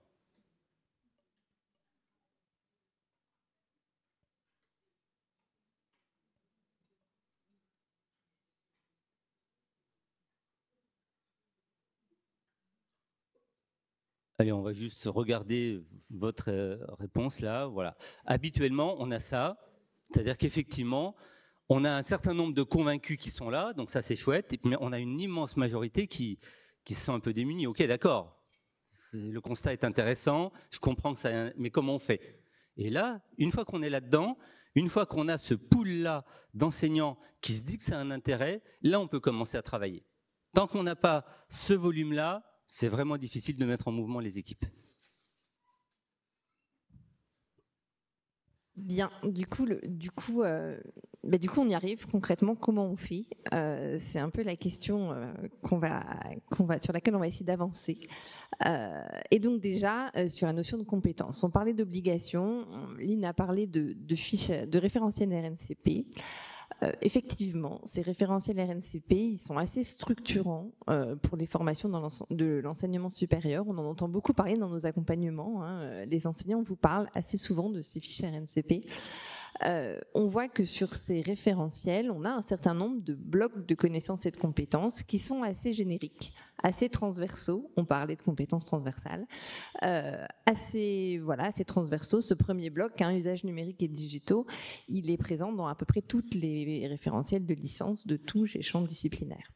Derrière ces blocs de compétences, on a des compétences qui sont listées, alors qui sont parfois des savoirs, des savoir-faire, des savoir-être. On a un petit peu un mélange de tout ça et qui viennent expliciter chaque bloc de compétences identifié. Donc voilà, ces référentiels, ils existent. Il est important de faire du lien avec ces référentiels. Et derrière ça, on voit des établissements qui construisent des référentiels, parfois très appuyés sur ces fiches RNCP, parfois qui reconstruisent des référentiels en s'appuyant sur une vision du diplômé, en reconstruisant des compétences en savoir agir.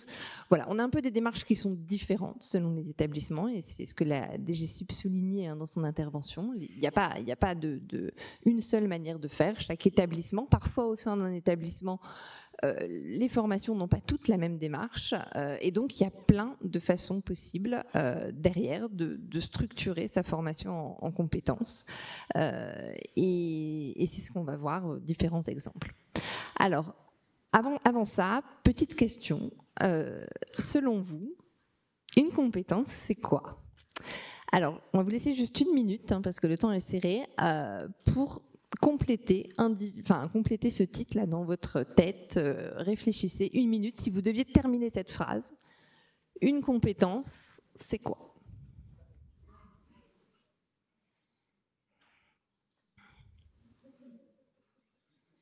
Alors, je vois certains qui passent déjà à la 2e étape. Alors, on va directement passer à la 2e étape, échanger avec votre voisin sur qu'est-ce que c'est qu'une compétence.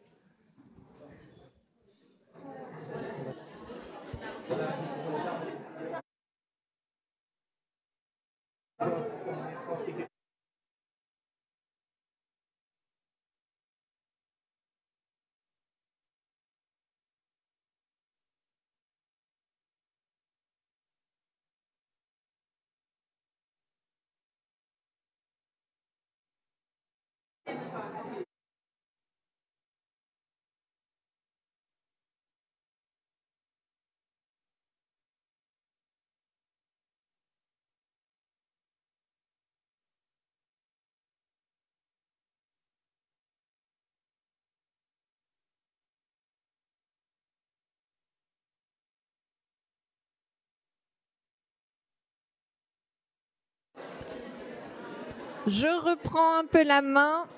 Je reprends un peu la main. Je reprends un peu la main. Je vais me lever. Stop.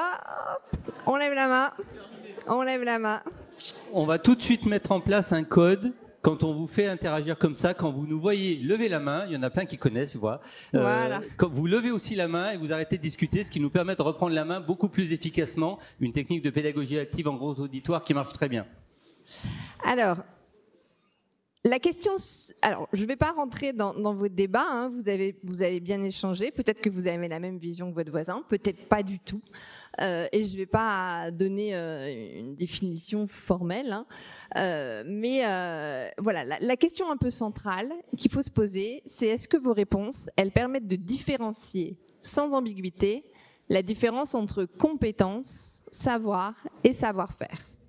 En général, entre compétence et savoir, on voit à peu près. Entre savoir-faire et compétence, c'est parfois là que la nuance, elle est plus subtile, et c'est souvent là qu'on peut avoir pas mal de débats. Alors, je ne vais pas la trancher. Hein. Alors, quelques définitions. Je ne vais pas vous en présenter qu'une. Il y en a plusieurs. Il y a la célèbre définition de Jacques Tardif, qui est assez connue et souvent assez mentionné très, très souvent. Il y a des définitions, il y a d'autres définitions. Je vous ai mis Couler, je vous ai mis Le Boterf. Il y en a d'autres dans la littérature scientifique. Je ne vais pas toutes les faire. Ce qui est important de voir dans ces définitions, c'est la notion de savoir-agir qui est quand même qui ressort de chacune de ces définitions, même si elle est explicitée et si elle est présentée un peu différemment selon les cadres théoriques, elle revient quand même, c'est-à-dire la capacité à agir. Et a priori, quand on est sur une compétence, on va chercher quelque chose autour du savoir-agir. Alors, peut-être juste pour rebondir là-dessus, moi en général, quand je leur présente à un moment donné la définition de Tardif, je leur dis, mais moi la première fois que je l'ai vue, elle m'a fait peur. Je me suis dit, c'est quoi ce verbiage? La première fois qu'un enseignant, pas du tout spécialiste de sciences de l'éduc, voit une définition comme ça, il n'a qu'une envie, c'est fuir. Et je leur dis, mais en même temps, maintenant que je connais toutes les conséquences, tous les tenants, les aboutissants, je sais que chaque mot a son importance et que c'est super important. Et je leur dis, mais dans vos domaines de recherche, vous n'envisageriez pas de travailler avec un collaborateur qui ne partage pas le même vocabulaire que vous? C'est un incontournable. On ne peut pas travailler ensemble si on ne s'est pas mis d'accord sur ce que signifient les termes qu'on emploie. Donc une première chose à faire si on veut pouvoir travailler comme il faut sur la démarche compétence, c'est de clarifier le vocabulaire. Et le terme compétence étant polysémique, France Compétences a une définition qui n'a pas grand-chose à voir avec celle de Tardif. Et ça pollue considérablement la donne. Parce que les enseignants, spécialement les responsables de cursus qui voient arriver cette obligation de fichier RNCP, etc., quand on leur parle de démarche compétence et que pour nous, en général, accompagnateurs pédagogiques, on prend plutôt une de ces trois définitions qui vous vise un niveau plutôt macro, qui fait que la compétence, c'est plutôt le bloc de compétences au niveau du RNCP, évidemment, si on n'a pas clarifié ça avec nos interlocuteurs, on les perd. Donc c'est absolument fondamental de clarifier la sémantique avec les gens avec lesquels on travaille. Voilà, donc après l'intérêt c'est aussi de rentrer par l'exemple. Et comme disait Yvan, la définition, et pourtant je suis des sciences de l'éducation et de la formation de formation, elle est assez jargonneuse. Et donc ce qui est intéressant, c'est de montrer aux enseignants que de montrer des exemples de formulation de compétences. Apports fondamentaux, approche disciplinaire, maîtriser les notions essentielles c'est pas des compétences. Enfin, en tout cas, c'est pas des compétences au sens de la définition de Jacques Tardif, ou en tout cas au sens en s'appuyant sur la notion de savoir-agir complexe. Ça peut l'être dans d'autres cadres. Mais voilà, donc on va vers des savoirs-agir qui sont pas forcément adossés à des contextes économiques, à des contextes professionnels. On peut rester dans des valeurs universitaires. Et là, vous avez différents exemples. Alors, des fois, des choses très opérationnelles. Vous voyez, structurer des opérations de maintenance sur matériel roulant. On est sur une licence professionnelle de maintenance des transports guidés, donc c'est assez opérationnel, mais on peut avoir des choses qui relèvent d'autres champs, par exemple, traduire du français aux langues anciennes ou des langues anciennes au français. ou en histoire, interpréter le matériau historique en fonction des représentations propres à ceux qui l'ont produit. Analyser des enjeux territoriaux, sociaux, environnementaux en urbanisme, là on est sur une licence de géographie. Finalement, dans chaque champ disciplinaire, les équipes pédagogiques vont réfléchir à des compétences, enfin peuvent réfléchir à des compétences qui correspondent un peu à leur contexte. À ce stade, je voudrais souligner un écueil quand on part exclusivement du RNCP et qu'on ne rentre pas dans un des cadres théoriques proposés à la dia précédente. En fait, l'idée, c'est que dans l'approche, on va dire, RNCP, déjà, il y a certaines fiches RNCP qui sont carrément en contradiction parce qu'elles n'ont pas été revues depuis un certain temps avec les principes mêmes qu'édicte France Compétences. Donc là, déjà, on est mal barré. Et puis, il y a aussi cette difficulté qu'on peut rentrer dans ce qu'on appelle une approche additive. C'est-à-dire qu'on se dit, ben voilà, vous voyez, là, il y a sur ces choses-là, il y a plein de sous-items. Allez, on va se dire, on check, et puis une fois qu'on a tout checké, c'est bon, on a la compétence. En fait, on a plein d'exemples qui montrent que la compétence, c'est plus que ça. C'est-à-dire que le check de chacun des sous-items, c'est une condition nécessaire. Alors là, ça va parler aux matheux, ce que je vais dire. C'est une condition nécessaire, mais pas suffisante. C'est-à-dire qu'il est absolument nécessaire de maîtriser un certain nombre de choses qui sont les sous-items, mais il faut en plus qu'une mayonnaise prenne, c'est-à-dire que toutes ces choses-là se soient mobilisées au bon moment, à bon escient. Et l'approche, juste en rentrant par l'approche RNCP, sans rentrer par ces cadres théoriques qui mettent en avant cette dimension intégrative de la compétence, vous expose à perdre l'essentiel, on va dire, de l'intérêt de la démarche. Et donc là, en fait, ce qui va être très important quand vous allez être face à des équipes pédagogiques, c'est la question du sens. Et qu'est-ce qui va faire sens pour eux dans leur formation. C'est ce qu'on appelle des fois la vision du diplômé, c'est-à-dire la construction de qu'est-ce qu'on vise à... C'est quoi la photo un petit peu du diplômé à la sortie du diplôme. Alors, du coup, on a un peu questionné tout à l'heure la notion de compétences transversales. Donc, il y a effectivement dans les fiches RNCP des approches compétences, enfin des formulations de blocs de compétences très transverses. Et très souvent, les équipes pédagogiques vont avoir besoin de contextualiser davantage les compétences transverses. On prend souvent l'exemple, souvent, moi, quand j'accompagne des équipes pédagogiques, ils me disent « mais communiquer, c'est une compétence transversale ». Et en fait, on se rend compte que suivant la manière dont elle va être travaillée dans les champs disciplinaires, elle ne va pas prendre le même sens. Par exemple, en médecine, communiquer, ils ont construit une compétence autour d'établir une relation professionnelle avec un patient lors de la communication d'un diagnostic. Il y a la notion de rassurer, il y a la notion d'avoir une posture responsable avec le patient. En langue étrangère appliquée, on va être davantage sur des enjeux de traduction, de s'exprimer à l'oral, à l'écrit, dans plusieurs langues, d'utiliser des outils de production de contenu, etc. En droit, on va être davantage sur la vulgarisation du discours, être capable de se faire comprendre par des professionnels qui vont être juristes ou non juristes. En sciences et technologies, c'est faire la preuve, valoriser. En général, on retrouve ces valeurs-là derrière la notion de communiquer. Et ce qui est important, même si au début, dans la construction de la vision du diplômé, on tombe sur des compétences un peu génériques, il va y avoir une compétence autour de communiquer, une compétence autour d'analyser, etc., etc., d'amener les équipes à vraiment spécifier ce qui va être attendu dans leur champ de formation et d'essayer que ce soit le plus lisible possible aussi pour les étudiants. C'est souvent quelque chose qui revient dans les accompagnements. Alors pour autant, la transversalité, elle n'est pas complètement oubliée, elle n'est pas complètement absente, bien au contraire. On a des apprentissages qui peuvent être complètement transverses à différents champs disciplinaires. Je vais prendre un exemple. Il y a souvent dans les formations de premier cycle une unité d'enseignement autour des compétences numériques. Tu peux avancer sur, voilà, par exemple, culture et compétences numériques. On a souvent une UE transverse à toutes les formations de licence, qui s'appellent parfois différemment, mais autour de ces apprentissages-là. Et cette compétence, suivant la manière dont elle va être positionnée dans le référentiel et suivant la manière dont elle va être articulée au référentiel, par exemple ici, sur une formation d'officine, elle va être articulée au bloc « Gérer une officine de façon responsable dans un contexte donné ».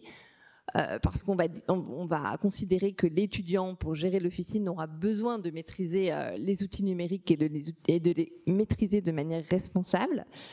Donc cette UE va arriver va être associée à cette compétence-là, et en langue étrangère appliquée, elle va être davantage associée à une compétence communiquée autour de la maîtrise des outils de production de contenu. Pourquoi cet exemple? Pour vous dire que finalement, cet apprentissage transversal, associé à une compétence un peu spécifique dans le champ de la formation, il va prendre un sens différent pour les étudiants. On a tous sans doute eu un enseignement qui était peut-être un peu rébarbatif, ou en tout cas considéré comme rébarbatif, et dont on ne voyait pas vraiment l'intérêt. Et 3 ou 4 ans après cet enseignement, on se disait « Ah, mais voilà pourquoi j'avais ce cours-là, et si j'avais su, je me serais peut-être un peu plus intéressée. » Et finalement, le fait d'associer cet enseignement un peu transverse déjà à une compétence spécifique dans un champ professionnel, ça peut permettre, sur le plan pédagogique, là c'est toujours un regard pédagogique, d'engager des étudiants davantage dans cet enseignement, ou de donner du sens à l'enseignement pour les étudiants. Et c'est en ce sens que ça permet un meilleur engagement des apprenants dans leur formation, bien sûr. Du coup, ayant dit tout ça, voilà, on vous met quelques exemples qu'on va passer assez vite de référentiels de compétences. Là, vous avez un exemple de référentiel de compétences très articulé au référentiel RNCP. Parce qu'on me pose souvent la question, mais à quoi ça ressemble un référentiel de compétences? Il y a plein de possibilités. Là, vous avez l'exemple d'une formation qui a vraiment articuler son référentiel de compétences sur les compétences du RNCP. Et là, typiquement, les écoles d'ingénieurs sont dans ce cas-là, puisqu'elles ont entière maîtrise de leur fiche RNCP, donc tant qu'à faire, autant faire de la cohérence entre la fiche RNCP et le référentiel de compétences. Vous avez un autre exemple, c'est l'Université de Strasbourg, où là, ils sont partis sur des macro-compétences qui sont redéfinies et qu'ils ont redécoupées par niveau. Donc là, c'est une autre manière de faire du lien avec le référentiel national, c'est articulé au RNCP, mais où on a retravaillé un petit peu les choses. Vous avez un autre exemple ici, alors c'est un peu différent, c'est le parcours officine de formation de santé, où les référentiels RNCP n'existent pas forcément. Il y a des référentiels nationaux, mais qui sont peut-être plus diffus. Autour de 4 compétences, et donc un référentiel organisé autour de 4 compétences qui ont été définies par l'équipe pédagogique. Et puis je montre un dernier exemple à l'Université de Toulon sur la licence LLCER, où vous avez ici un référentiel organisé autour de 4 compétences qui ont été complètement retravaillées par l'équipe pédagogique. Voilà, donc je vous ai montré des exemples différents, avec des approches un peu différentes, dans des champs disciplinaires un peu différents. C'est intéressant de se questionner dans le service d'accompagnement, dans l'établissement même, sur la vision qu'on veut et sur la démarche qu'on veut choisir. Ce que disait un petit peu Yvan avant.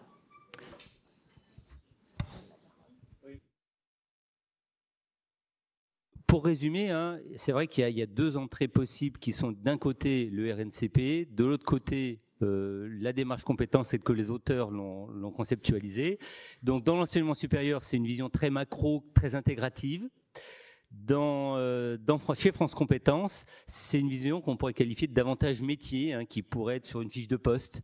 Et l'idée, c'est que si on veut faire coller ces 2 choses-là, eh bien oui, à condition de clarifier encore une fois la sémantique. Et de se dire que dans le langage RNCP, un bloc de compétences, c'est équivalent à une compétence dans le langage tardif. Alors, cette distinction, elle est surtout importante pour les gens qui ont à s'occuper de la fiche RNCP. Pour l'enseignant lambda, il n'en a rien à cirer finalement de la fiche RNCP, on s'en fout. Ce qui est important, c'est la démarche compétence d'une certaine façon. Et c'est pour ça qu'on a intérêt à pas trop les polluer avec des confusions de vocabulaire. Et du coup, la compétence RNCP, c'est plutôt une ressource ou un apprentissage critique chez Tardif, par exemple. Et le document dont il a été fait référence tout à l'heure, ça je vous engage à le regarder, ça s'appelle « Articuler le RNCP et une approche compétence ». Il est vraiment intéressant pour ça et il permet de justifier d'une certaine façon les façons de faire dans notre établissement pour réellement mettre en œuvre une démarche compétence et pour réellement créer du sens dessus, pas rester juste sur une exigence administrative qui est le RNCP, qui objectivement n'est pas le plus intéressant. Le plus intéressant, c'est de rentrer dans vraiment la démarche compétence et évidemment, si on peut être en cohérence avec le RNCP, c'est mieux. Alors, c'est... Ouais, alors, ouais, on peut y aller tous les deux de toute façon là-dessus. L'idée, c'est de dire que vous avez un rôle fondamental là-dedans. Moi, qui ai beaucoup audité des codes d'ingénieurs, qui ai beaucoup accompagné des cursus, je peux vous dire que des endroits où on a une démarche compétence qui a créé du sens, qui tient la route, qui est intéressante, je n'en ai jamais vu sans accompagnement par des accompagnateurs pédagogiques qui ont compris les intérêts, qui ont compris un cadre théorique et qui ont aidé à la mise en place de ces choses-là. Des équipes enseignantes non spécialistes de sciences de l'éduc, je n'en ai encore jamais vu capables toutes seules par elles-mêmes de mettre en place une démarche compétence qui tient la route. Donc vous avez un rôle central dans l'accompagnement. Voilà, c'était un petit peu le message. Alors effectivement, derrière on pose souvent la question, mais une fois qu'on a fait ce référentiel de compétences, des fois des équipes me disent, mais alors ça y est, on a fini. Eh bien, en fait, on est au début. Et ce qui est important, c'est de voir comment ça va transformer le parcours de formation. On le disait un petit peu, ou de faire évoluer. Enfin, des fois, il y a déjà plein de choses qui vont bien dans le parcours de formation. Il ne faut pas non plus se dire, on va repartir d'une page blanche et on va redémarrer de zéro. Vous avez donc en fait ce qui va être regardé, et Lynn l'a dit un petit peu tout à l'heure en expliquant les différents champs. Ce qui va être important, c'est regarder comment la maquette de formation, mais aussi les pratiques pédagogiques qui vont aller avec cette maquette de formation, vont s'inscrire ou pas dans une démarche d'approche par compétences.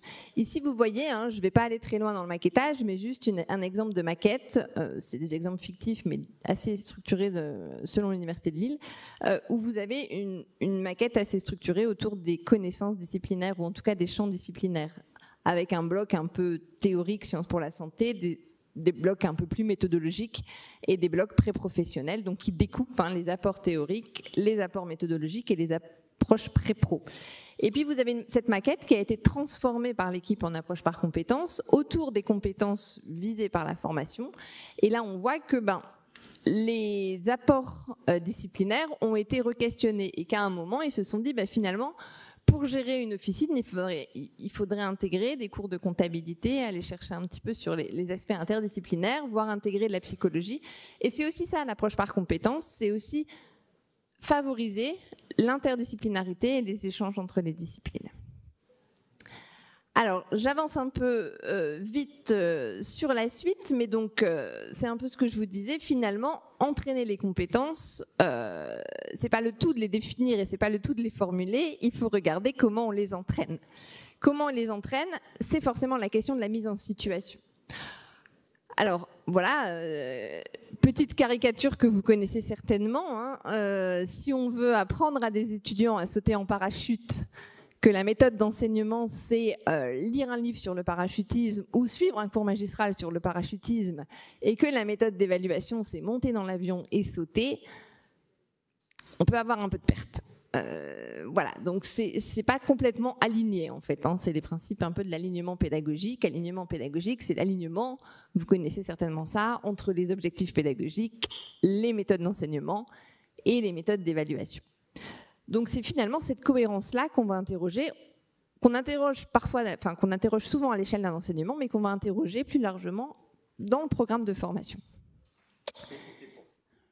Et c'est pour ça que si on a mis en place que le référentiel, on n'a mis que le premier pilier de l'alignement pédagogique. Et donc finalement, je dirais ça ne sert à rien, quelque part.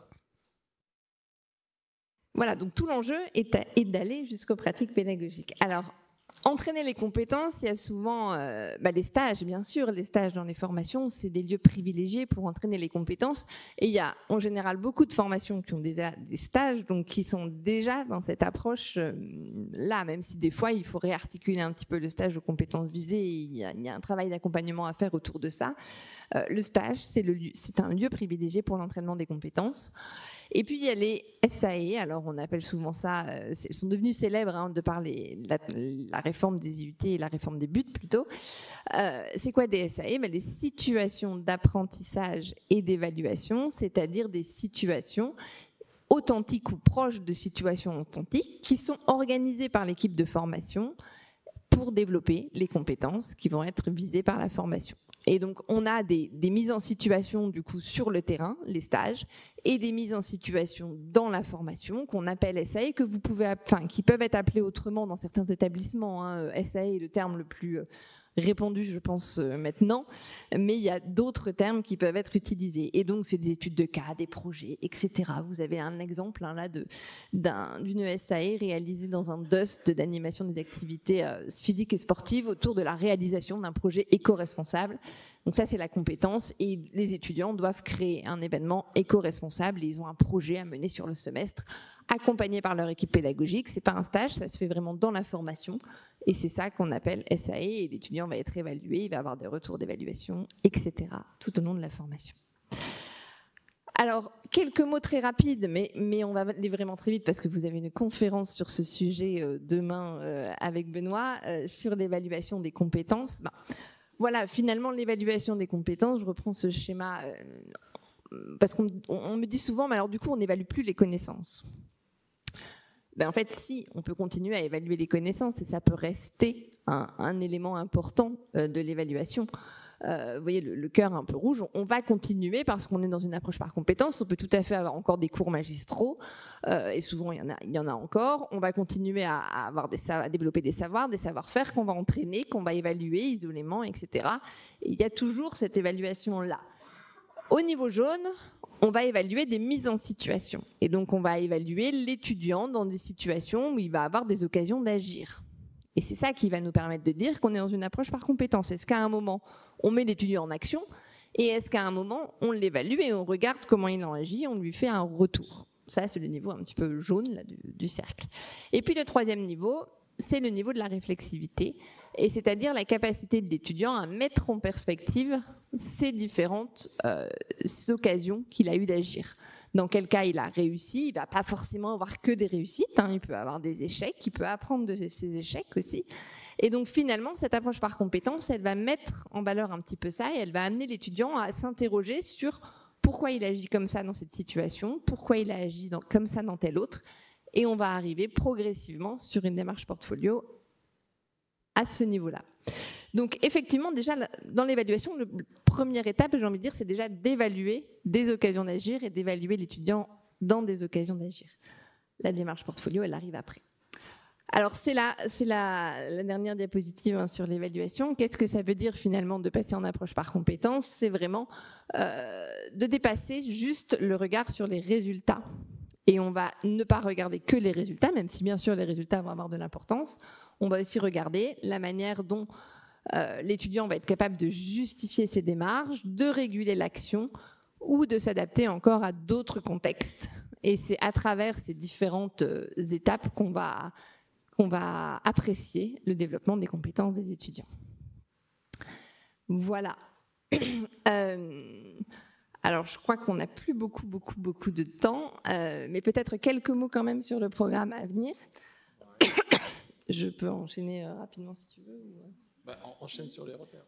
J'enchaîne sur les repères. Alors, le programme Avenir ESR, on vous l'a dit en introduction, il accompagne et il outille les équipes dans la démarche. Enfin, il outille plutôt les accompagnants pédagogiques. Vous avez des repères qui ont été diffusés en début d'année pour vous accompagner, que vous pouvez utiliser pour accompagner vos équipes pédagogiques. Et donc, vous avez 4 grands champs de repères que vous voyez là, ils sont en ligne, vous pouvez aller voir finalement. Il y a tout un tas de précautions de lecture, mais on a publié des repères, des balises pour finalement accompagner une équipe dans l'approche par compétences. Et puis, on a 2 outils qui se développent. Oui, alors on a 2 outils qui se développent, si tu peux passer. Donc un outil qui s'appelle Essupora, c'est un outil en fait avant tout pour les enseignants, pour les équipes pédagogiques avant tout, qui aide à modéliser des formations en approche par compétences. Donc c'est pour, éviter d'être sur des fichiers Excel que personne n'arrive à lire. Pour travailler ensemble, c'est compliqué. C'est un outil qui vous aide étape par étape à modéliser, jusqu'à aussi travailler la soutenabilité d'une offre de formation et qui ensuite s'exportera dans le SI scolarité.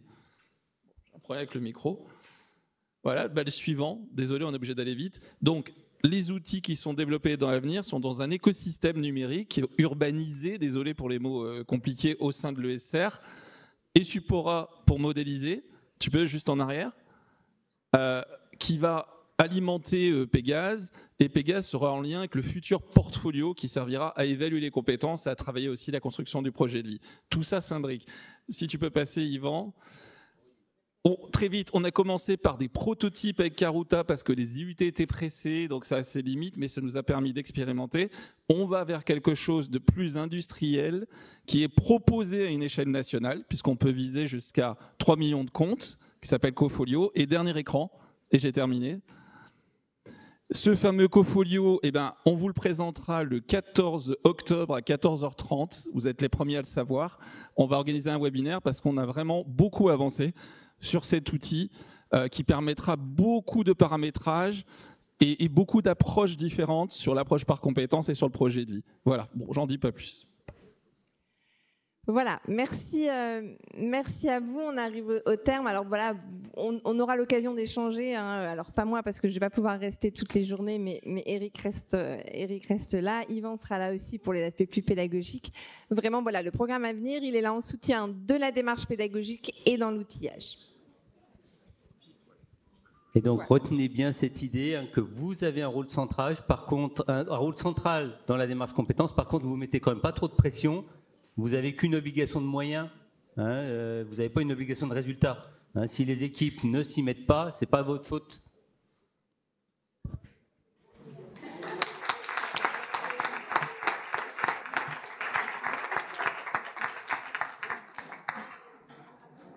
Micro.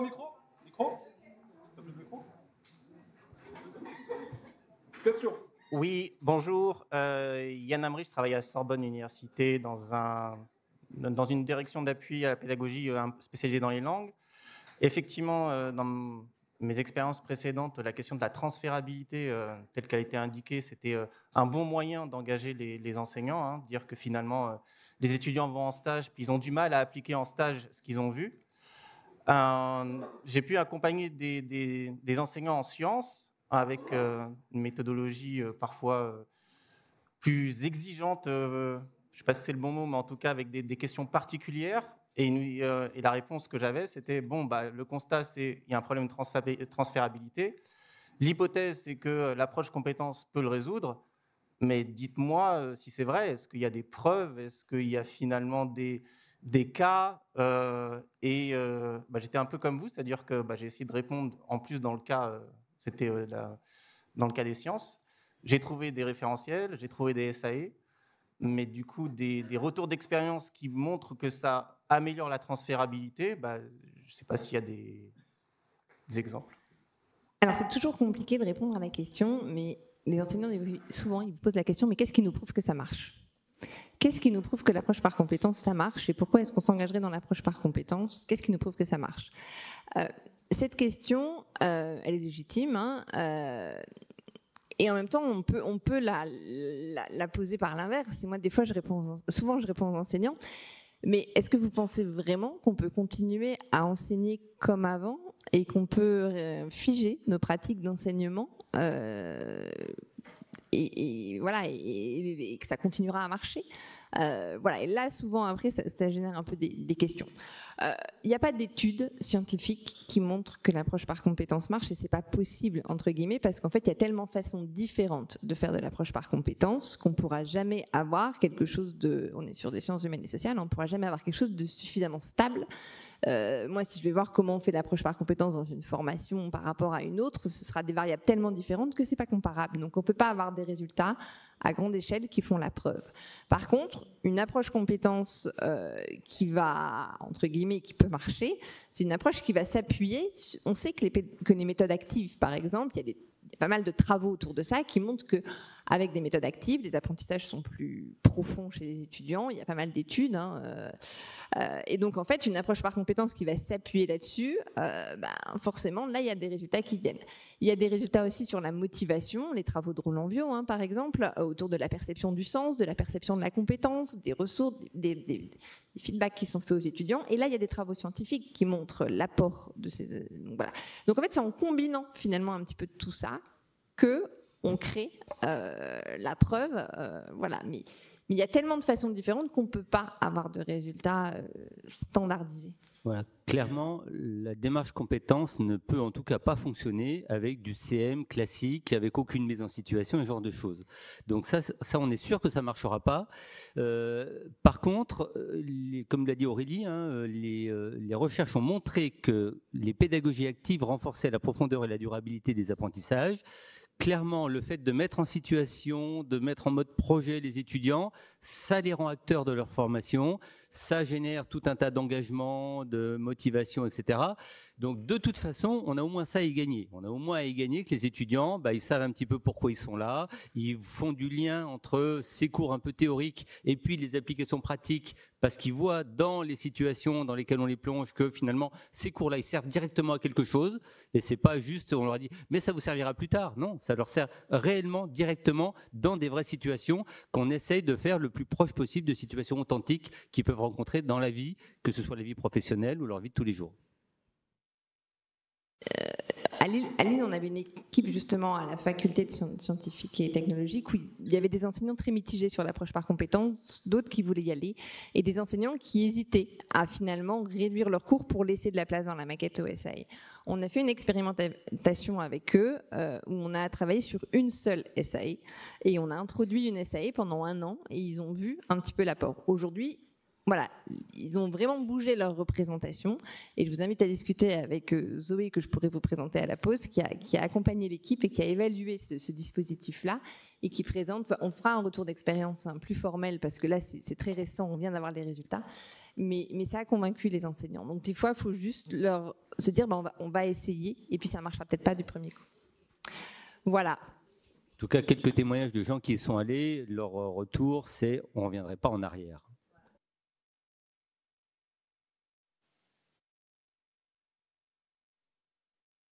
Allô. Ouais. Non mais si, parce qu'en plus j'ai un enjeu sur le cube, donc je garde pour être certain que voilà. La question de la preuve scientifique, hein, c'est ça qu'on se pose. Alors je pense que ça se pose plus avec l'APC qu'avec tout le reste de notre travail. Mais tant mieux si vous avez des gens qui ne reviennent pas en arrière. Mais on a encore eu un article du Monde il y a quelques semaines sur une expérimentation de pédagogie active à Paris, je ne sais plus où. Et ils sont revenus en arrière, alors que tout le monde était content. Hein, donc il y a quand même un enjeu là-dessus. Et du coup, le test que je dois faire, c'est qu'en fait, ce micro-là se lance. Donc j'ai vu une main se lever devant. Je vais essayer de tuer personne. Qui a levé la main pour poser une question? Non, finalement.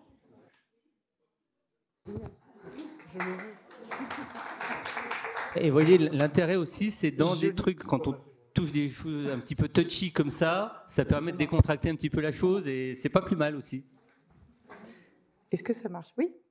Moi, j'avais une question parce que, alors oui, Tiffany Tovel, ex-Marseille Université, ingénieure pédagogique. J'avais une question parce qu'effectivement, il faut se donner les moyens en tant qu'ingénieur pédagogique. Mais quelles sont les compétences attendues pour les ingénieurs pédagogiques? Alors, il y aura plein d'ateliers qui vont parler de ça. Je vous engage à venir dans le mien tout à l'heure. Effectivement, c'est très touchy parce qu'on doit changer de posture quasiment dans la minute. D'un côté, à un moment donné, on doit prendre une posture d'expert parce qu'à un moment donné, il faut dire voilà. Et puis d'un autre côté, il faut arriver en position basse. C'est très compliqué justement. Et encore une fois, l'adaptation. On n'a pas une posture type, on a plein de postures différentes à différents moments, dans différents accompagnements, et une grosse capacité d'adaptabilité. Et c'est pour ça que moi, je travaille beaucoup avec les études de cas quand on fait des formations en approche par compétences, où on essaie d'acquérir une certaine forme d'expérience en boîte avec les études de cas pour se confronter à différents types de choses qui peuvent arriver. Et puis souvent, il faut réagir dans les 10 secondes. On a une décision à prendre, comment on gère, est-ce qu'on change ou pas notre posture, est-ce qu'on réagit, est-ce qu'on renvoie vers l'auditoire. Tout ça, c'est super compliqué et ça s'apprend. Des ateliers un peu pour traiter tout ça, je vous invite aussi à aller dans l'atelier à venir où on va questionner ces questions-là. Je crois qu'on arrive au terme. Voilà, je vois tout le monde se rapprocher. Merci beaucoup pour ces échanges.